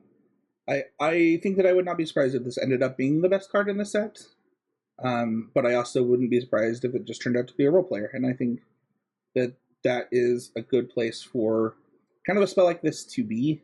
Like if it ends up being the best card in the set, I think Modern's a lot worse for it, and if it ends up being a really fun role player, then it like kind of like Force of negation in a lot of ways. If that's where we end up with this card, I think that the Modern would probably be better for it.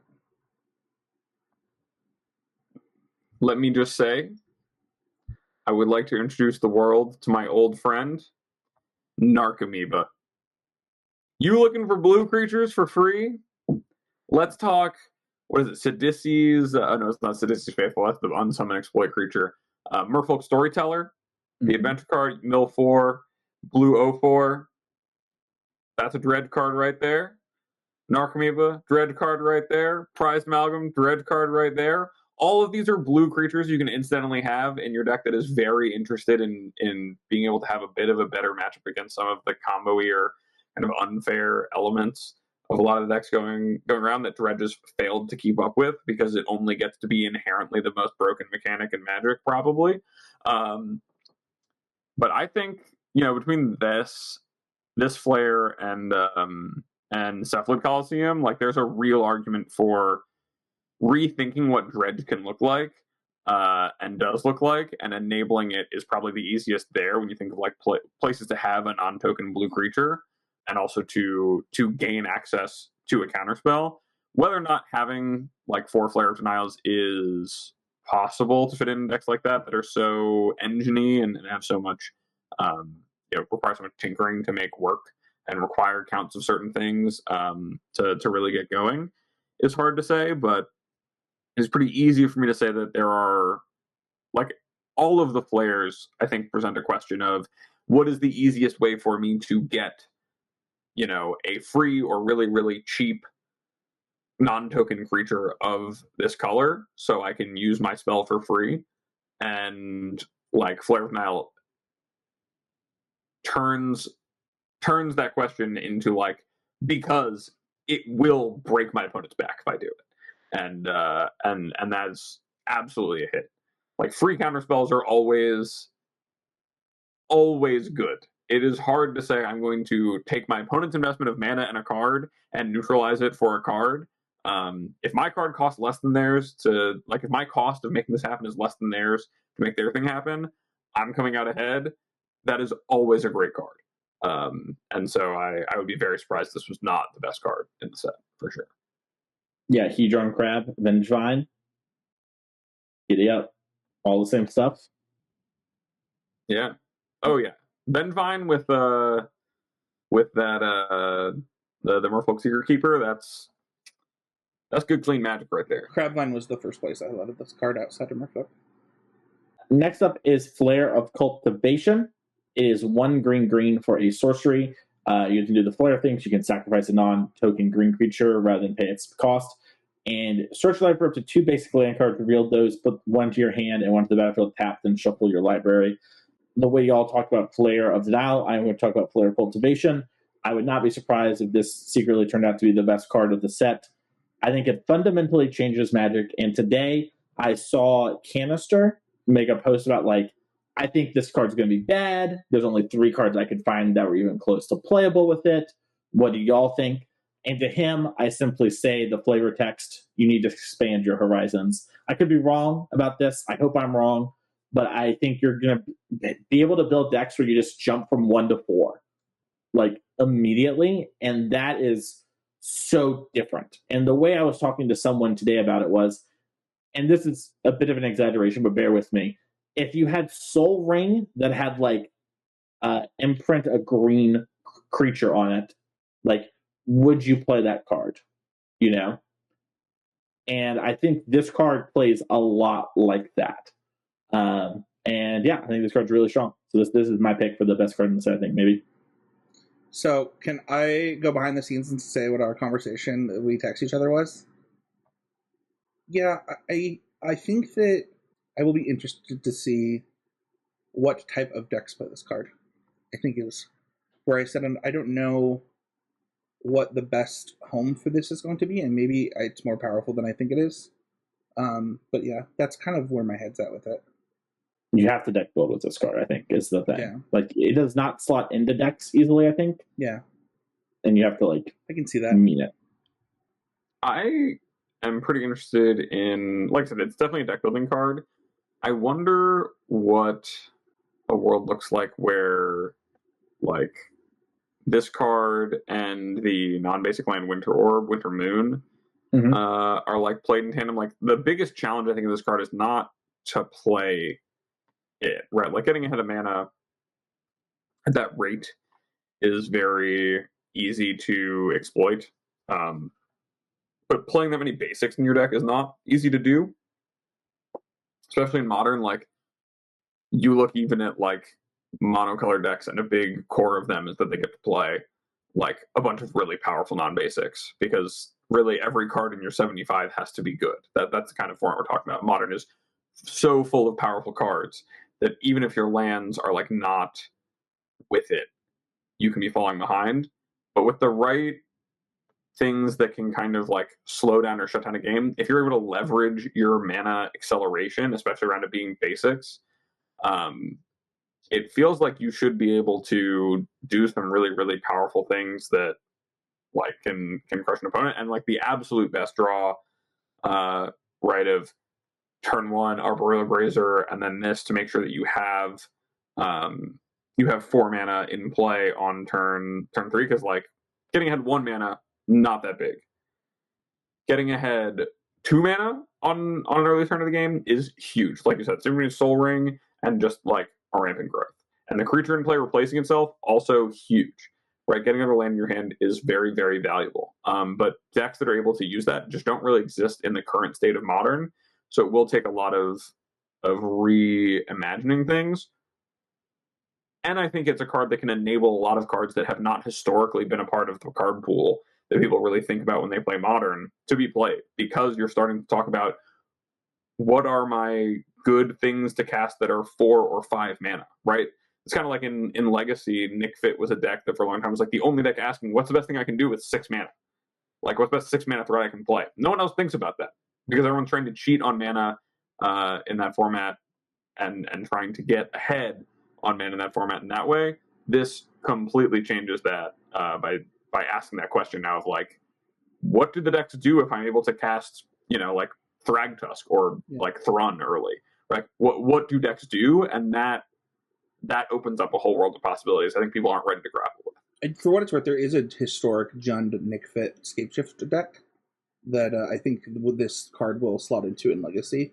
The Nick Fit decks have moved away from playing kind of a ramp game into other things, but I think this card is powerful enough in that deck specifically that it could see Legacy play there.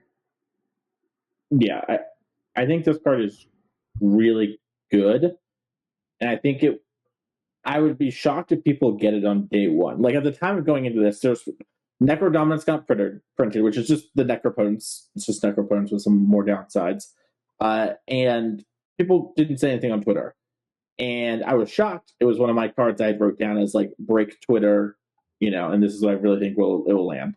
And Spike and Dingo were playing earlier on their little paper test stream, and people saw Dingo just put it into play early off like a Phyrexian Tower and just dump his hand over and over and over again. And I think when you play with Flare more, the kind of stuff I'm thinking of doing potentially is really strong, but I don't know exactly where it will land. It's just it changes the game so fundamentally for me that it is just hard to ignore. Like Force Negation and Flare Denial, there's like a little bit of rate of replacement. Not exactly, but they're similar. This card is just so different than everything else. And with things like Nadu, it could be really strong. I also think like a black-green Necropotence deck where you like splash your green off Blooming Marshes and Overgrown Tombs and play like type cards like Grazer because you don't care about going down on lands because you're just going to draw so many from your Necro and your One Rings is like very appealing. I low-key hope I'm wrong. I don't want to be right. But, I think this card is really unique, and I really like it for opening up new doors. Abe, what about you?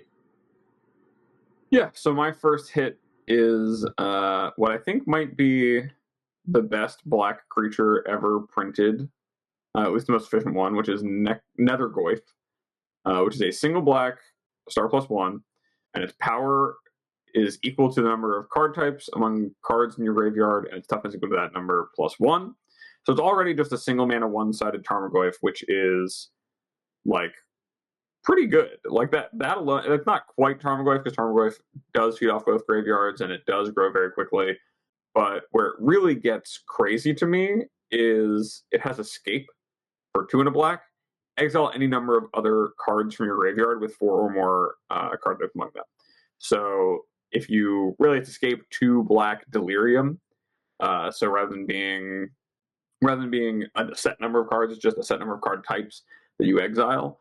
But this card seems incredible. Like there was already like recently in Modern, like right before the Violent Outburst ban, I know that Harlan Ferrer was playing red-black Shadow with Stalactite Stalker and Inti and Street Wraith and all this stuff. And like Stalactite Stalker is an acceptable Magic card.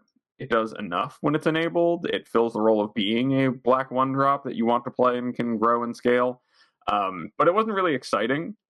Nethergoyf is so strong.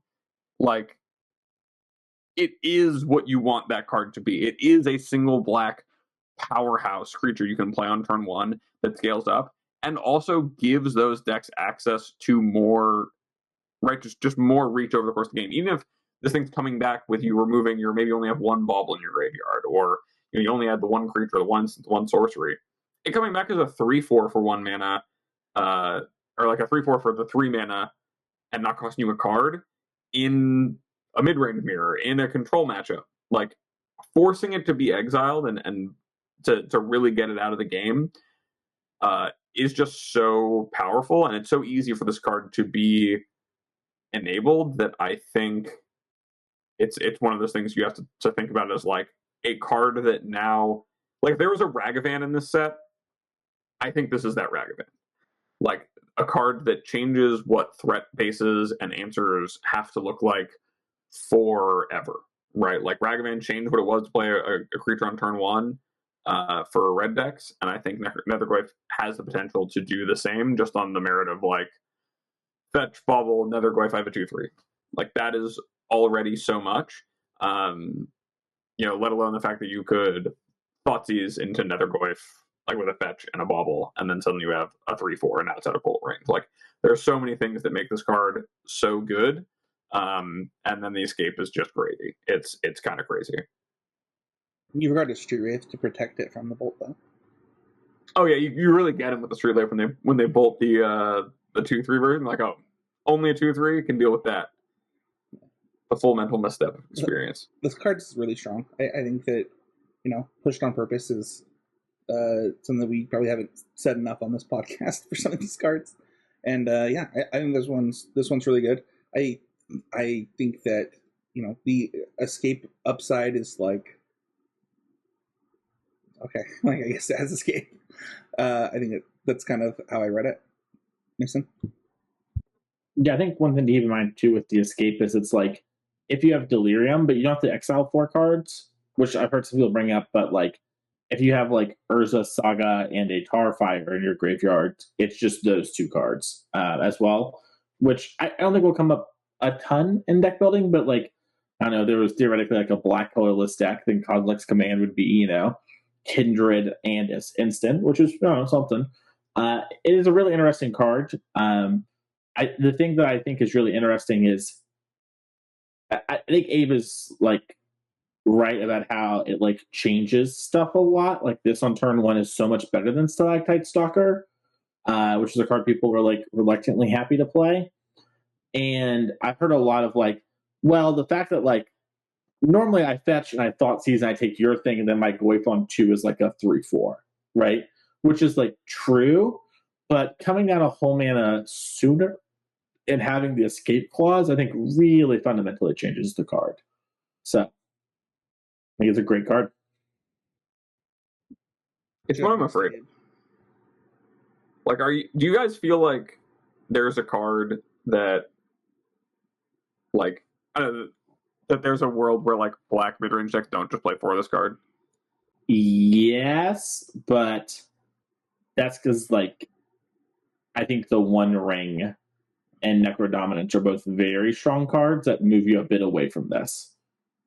But if you don't want to play those kind of games, I can't imagine you saying, are you playing like a black deck that excludes those 2 cards? Or cards in that vein, I should say, and not playing this. That's sort of where I'm at. I think it's another great threat for the green-black Saga deck. That's what I think. Yeah. I mean, Jund Saga for sure. Green-black, like the Witherbloom Command deck, definitely. It's just one that I'm like, I was wowed when I read that. That was insane. The other hit that I'm going to talk about is one that I'm sure, if you've been paying attention to previous season, is not going to surprise you. It is Harbinger of the Seas for, it is 1 blue for a Merfolk Wizard, 2/2, with the text box, non-basic lands are islands. So this is Magus of the Blue, as I'm sure most people have called it at least once by now. And this card is just another. It feels like every Modern Horizon set is actually designed to make Merfolk playable or keep Merfolk playable. I don't know who makes that decision, but it's just another Magus of the Moon that means that it stops people from having to splash like red for that kind of effect. But also like turns on some of the best things in Merfolk. Like for a while, again, talking about like 2015 Modern, the best card about Merfolk was that you got to play Spreading Seas in a lot of matchups, and that would just hose your opponent. And Tide Shaper was also a piece of this in Modern Horizons 2, of being like, another way to like push the island thing, get your things up through with unblockable, and also kind of make your opponent's mana awkward. Harbinger of the Seas is a standalone like 2/2 Blood Moon, and you kind of just want to play some number of it in your Merfolk deck, regardless of whether or not you're really worried about big mana in the same way that Magus the Moon worries about it, just because so many of your things get Island Walk. It is your correct creature type, and you can even like play a cavern named Merfolk and just like cast this. I think it's going to be one of the more defining cards in terms of like what changes in terms of sideboards and in terms of the ability of some decks to play certain sets of answers.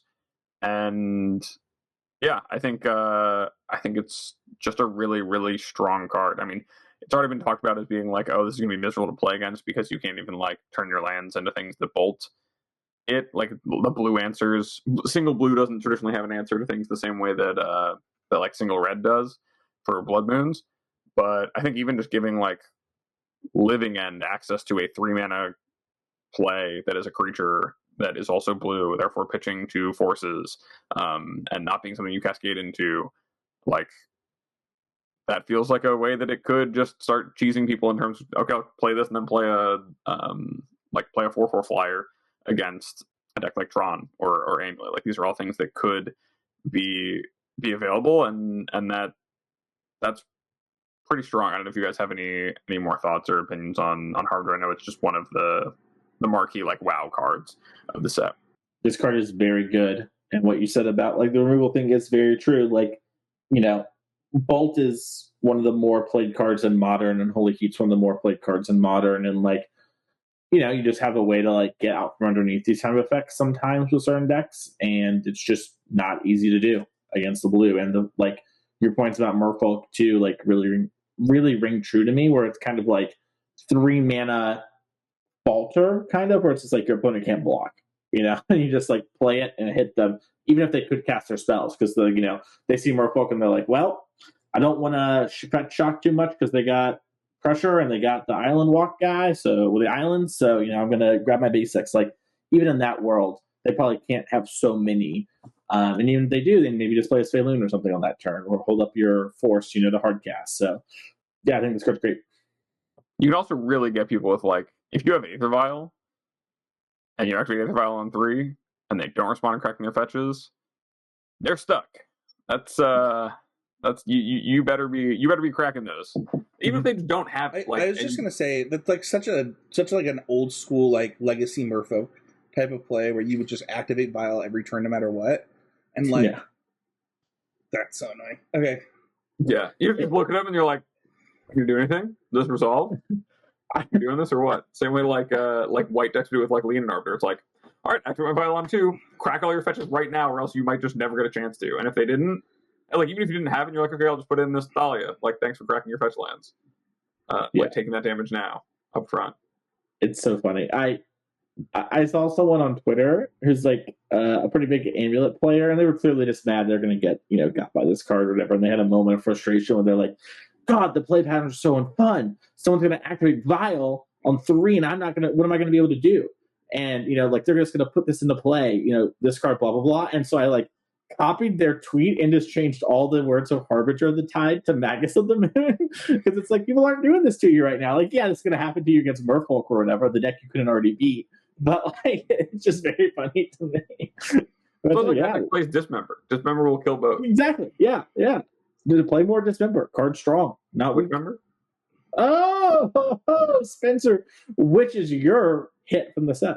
My first hit is Ugin's Labyrinth. This card is a land with imprint. When it enters the battlefield, you may exile a colorless card with converted mana with mana value 7 or greater from your hand.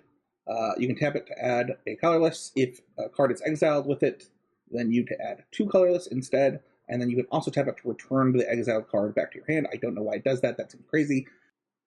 This is like, I think this is like on its surface the best card in the set, and it's like not particularly close. Like just from like if you just read all these cards, which one's the best? It's like, well, this one. Like, what is this? What is going on? Yeah, I just didn't know we were printing this type of stuff into Modern, and I don't know. I don't know what to say. I didn't believe it was real when I first saw it. I was like, oh, that has to be fake. And then it's very real. And why does it return the card? Why do you get the card back? You have to put a lot of 7-drops in your deck to make it consistently work, and it's like basically flavor text until the super late game. Sure. So, you know, it's cool. I know, like your high investment land getting it absolutely destroyed kind of sucks, and we're asking you to play a bunch of Eldrazi now. Secretly, you're gonna play a bunch of affinity creatures, I think, but you know. I think this card is a soul land. Like I don't really know how to. If you haven't played with soul land before, they typically are very powerful. That's it. What was it that if something came up in like a Vintage Cube discussion that Arielax just said like, I'm beginning to come around to like land divination theory. This is land where it's just like your land is worth 2 mana, so that's like this is actually 2 cards on 1 card. It's like okay, like right, Ancient Tomb. I pay 2 life, but my land was 2 mana. Like introducing that in a way beyond like Eldrazi Temple for a short time. It was like if you had 2 Eldrazi Temples in your opening hand and like a Thought Seer was an unbeatable start. And like what was the original Greyscan, Ugin's Nexus, and like had to be banned because it would do that multiple times in turn. You'd just be having more soul lands. And so yeah, I mean I think Spencer, I think you're right for sounding the alarms and feeling like hearing them going off in your head of like, what are we doing here with a soul land? But I like to Mason's point, the cost of putting 7-drops in your deck is really high. Now there are a lot of really good ones in this format to play, and then being able to pick them up and cast them. Like you could just play some Null Drifters and like or talking about affinity stuff again. Mirror Enforcer cost 7. There's a lot of those that can make this enable, and then you pick it up and cast it. But those have the downside of being like just 4/4s when you have a soul land. And like sure, it makes your strongest draw stronger. And what's the downside is I played another colorless land that had the chance to make my draw even better. That seems really, really potent. And like any deck could take advantage of that if they were in the market for it, as far as playing the right number of colorless 7 mana or greater spells. We just haven't even talked about like the games that somebody's going to play where they go like just turn 1 Chalice with this. And yeah, someone on the play. That's just good, clean Magic. Like just absolutely like, on the play, turn 1 Chalice, and you're just like, well, let's go to the next one. Like it's just over. You don't in the vein of like you don't what do you mean you don't have a 2-drop? I think that the average mana cost of the cards that we talked about on this is 1 or below, and that is including multiple 4-drops and a 9-drop or something. Like the mean has to be like pretty close to 1 in the cards that we talked about today. And if you think about like the other stuff being free when it's free, especially, I don't know. I'm impressed with this set. It does seem like it asks a lot of questions. Like what you said earlier, Mason, like you're not making a bunch of rate monsters, but like, the set asks a lot of questions of you. I wonder if the question is hard enough for this card. I think that it might just be really good. But, I mean, I don't think there's any doubts the card's good. I would say this. If you asked me a year and a half ago, like, would you be disappointed if this card saw no play? My answer would be yes. Like, I hope the card sees play. I hope it does stuff. Yeah. I hope it is not, the only thing you should be doing or whatever. The same way I hope Slayer is not the only thing you should be doing. Yeah. You and I's card, Spencer, it's like the Green Goblin Spider-Man. We aren't so different, you and I, Peter. We're jumping ahead on lands. We're doing some crazy stuff. We're sacrificing cards to do it. Well, it was so funny because you made the comment about imprinting a green card for like a soul ring. I was like, how is that any different than this other card that we're going to talk about? I think green versus 7 mana is fairly different. But I'm with you. I don't think this card's weak. Yeah. If you told me I had to take this card or versus a random card in the set for like power level, I would be pretty happy taking this card. So. All right, let's talk about a bird going to the forest to get a man. So, this card is Primal Prayers. It's green 2 for an enchantment. When Primal Prayers enters the battlefield, you get 2 energy. You may cast creature spells with the mana value 3 or less by paying energy rather than by paying its mana cost. So, just to be clear, you can pay 1 energy, play 3 drop or less, just because apparently there's some confusion on this. If you cast a spell this way, you may cast it, though it had flash. I saw this card and was like, "Oh, is this the best card in the set?" I like had to go back and look at the energy creators. I was like, "Wait a second, what is this doing?" So, I don't really know what to say for this other than like, historically this effect is really good, and this card seems really powerful. Like it just makes 6 mana. I don't know.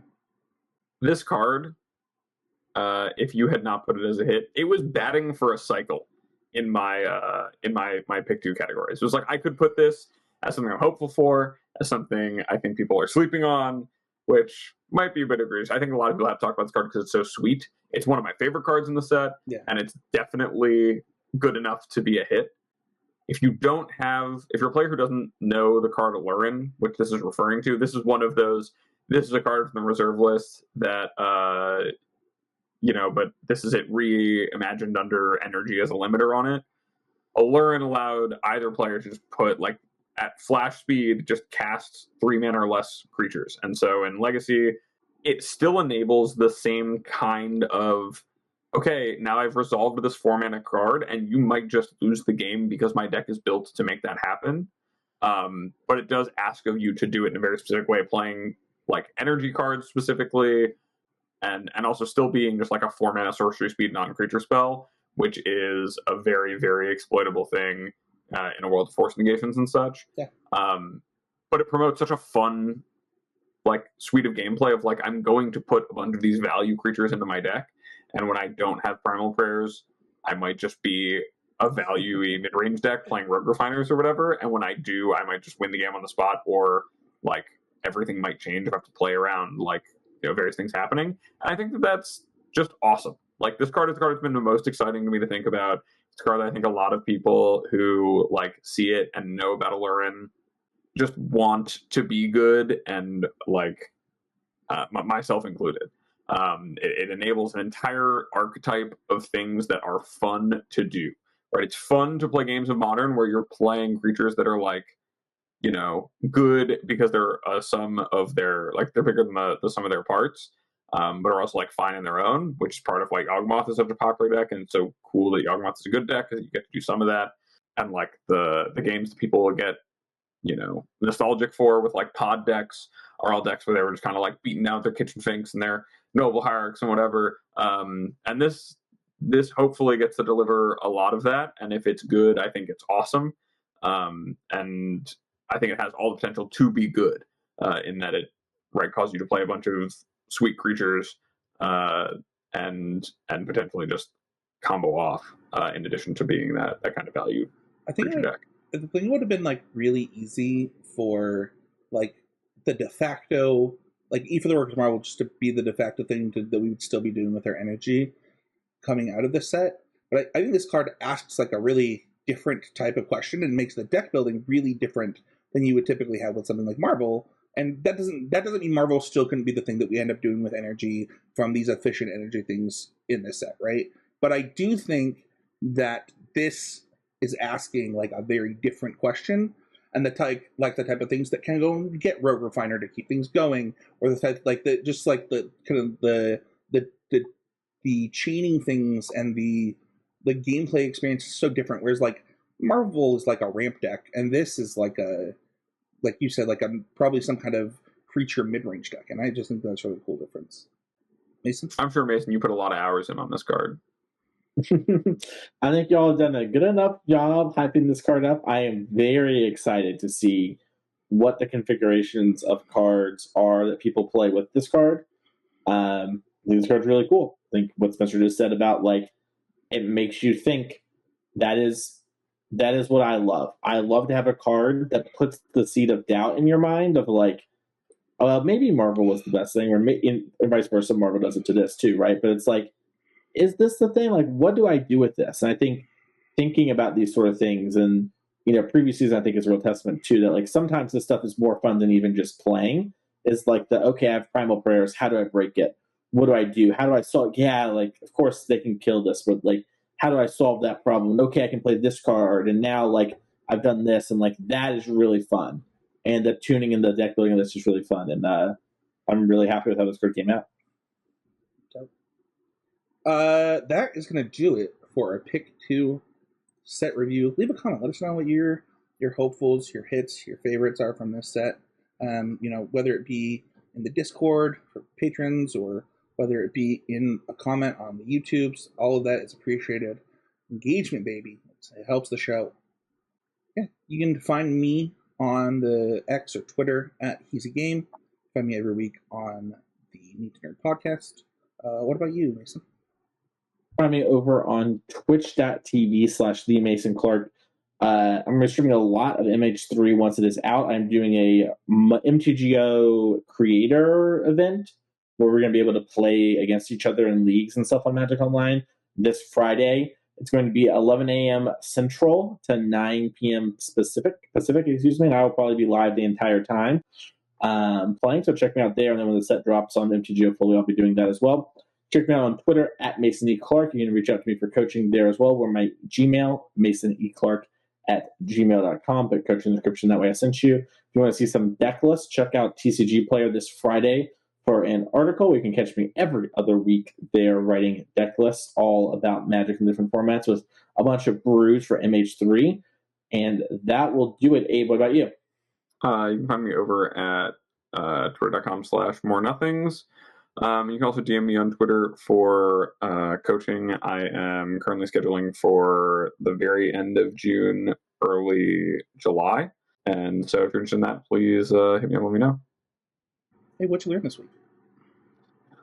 I mean, I just think talking over like all of the possibilities in Modern Horizons, and also, I mean, definitely a lot of stuff about Harrogast. Like that was thinking through all the lines of that and hearing Mason's like, kind of having already experienced that and the cool things you can do with it. It's really dope, but just a lot of that with a lot of the cards, thinking about, where can these be applied, and how to make them work. It's just really, really awesome to start thinking about Modern in a fresh light instead of kind of the stale one I've been feeling for it for a while. Mason, what'd you learn? I learned that Spencer likes a lot of my cards, which was pretty cool. A lot of the cards I played a big hand in, there were some of your favorites, so I like that. What about you, Spencer? Yeah, I learned that I think about cards in similar ways to my co-host more often than I think I do. I thought we were going to have a kind of different discussion about some cards. The Planar Genesis comes to mind as like one that I feel like we were all really aligned on, like the type of decks that want this versus that, the type of things, and like, I think that being able to have these type of conversations and sometimes validation of the way you're thinking about things can be just as helpful as learning something new, because it solidifies a belief that you have about a thing. So yeah.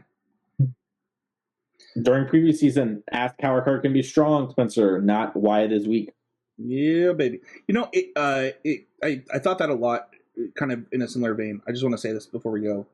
I thought a lot about that this week watching coverage, because I really missed watching Magic coverage and was really, really excited to watch the regional championships. And I was watching it with somebody at one point, and they go, dude, why is chat always trying to correct plays? Like, I don't, and I was like, I say this all the time. But like, just sometimes it's about the experience and learning and not about being right. And so, I'm excited to see where some of these cards give me that opportunity, right? Like, I think that, people would have expected me to have Flare of Cultivation as like my hitter, my favorite, and I don't see it, and I'll have to experience it, and I'm excited to get to take that opportunity to learn from Mason's experience and to see how deck building might change because of a card like that. That's gonna do it. Thanks everybody, and we'll see y'all next time with another episode of CCMTG.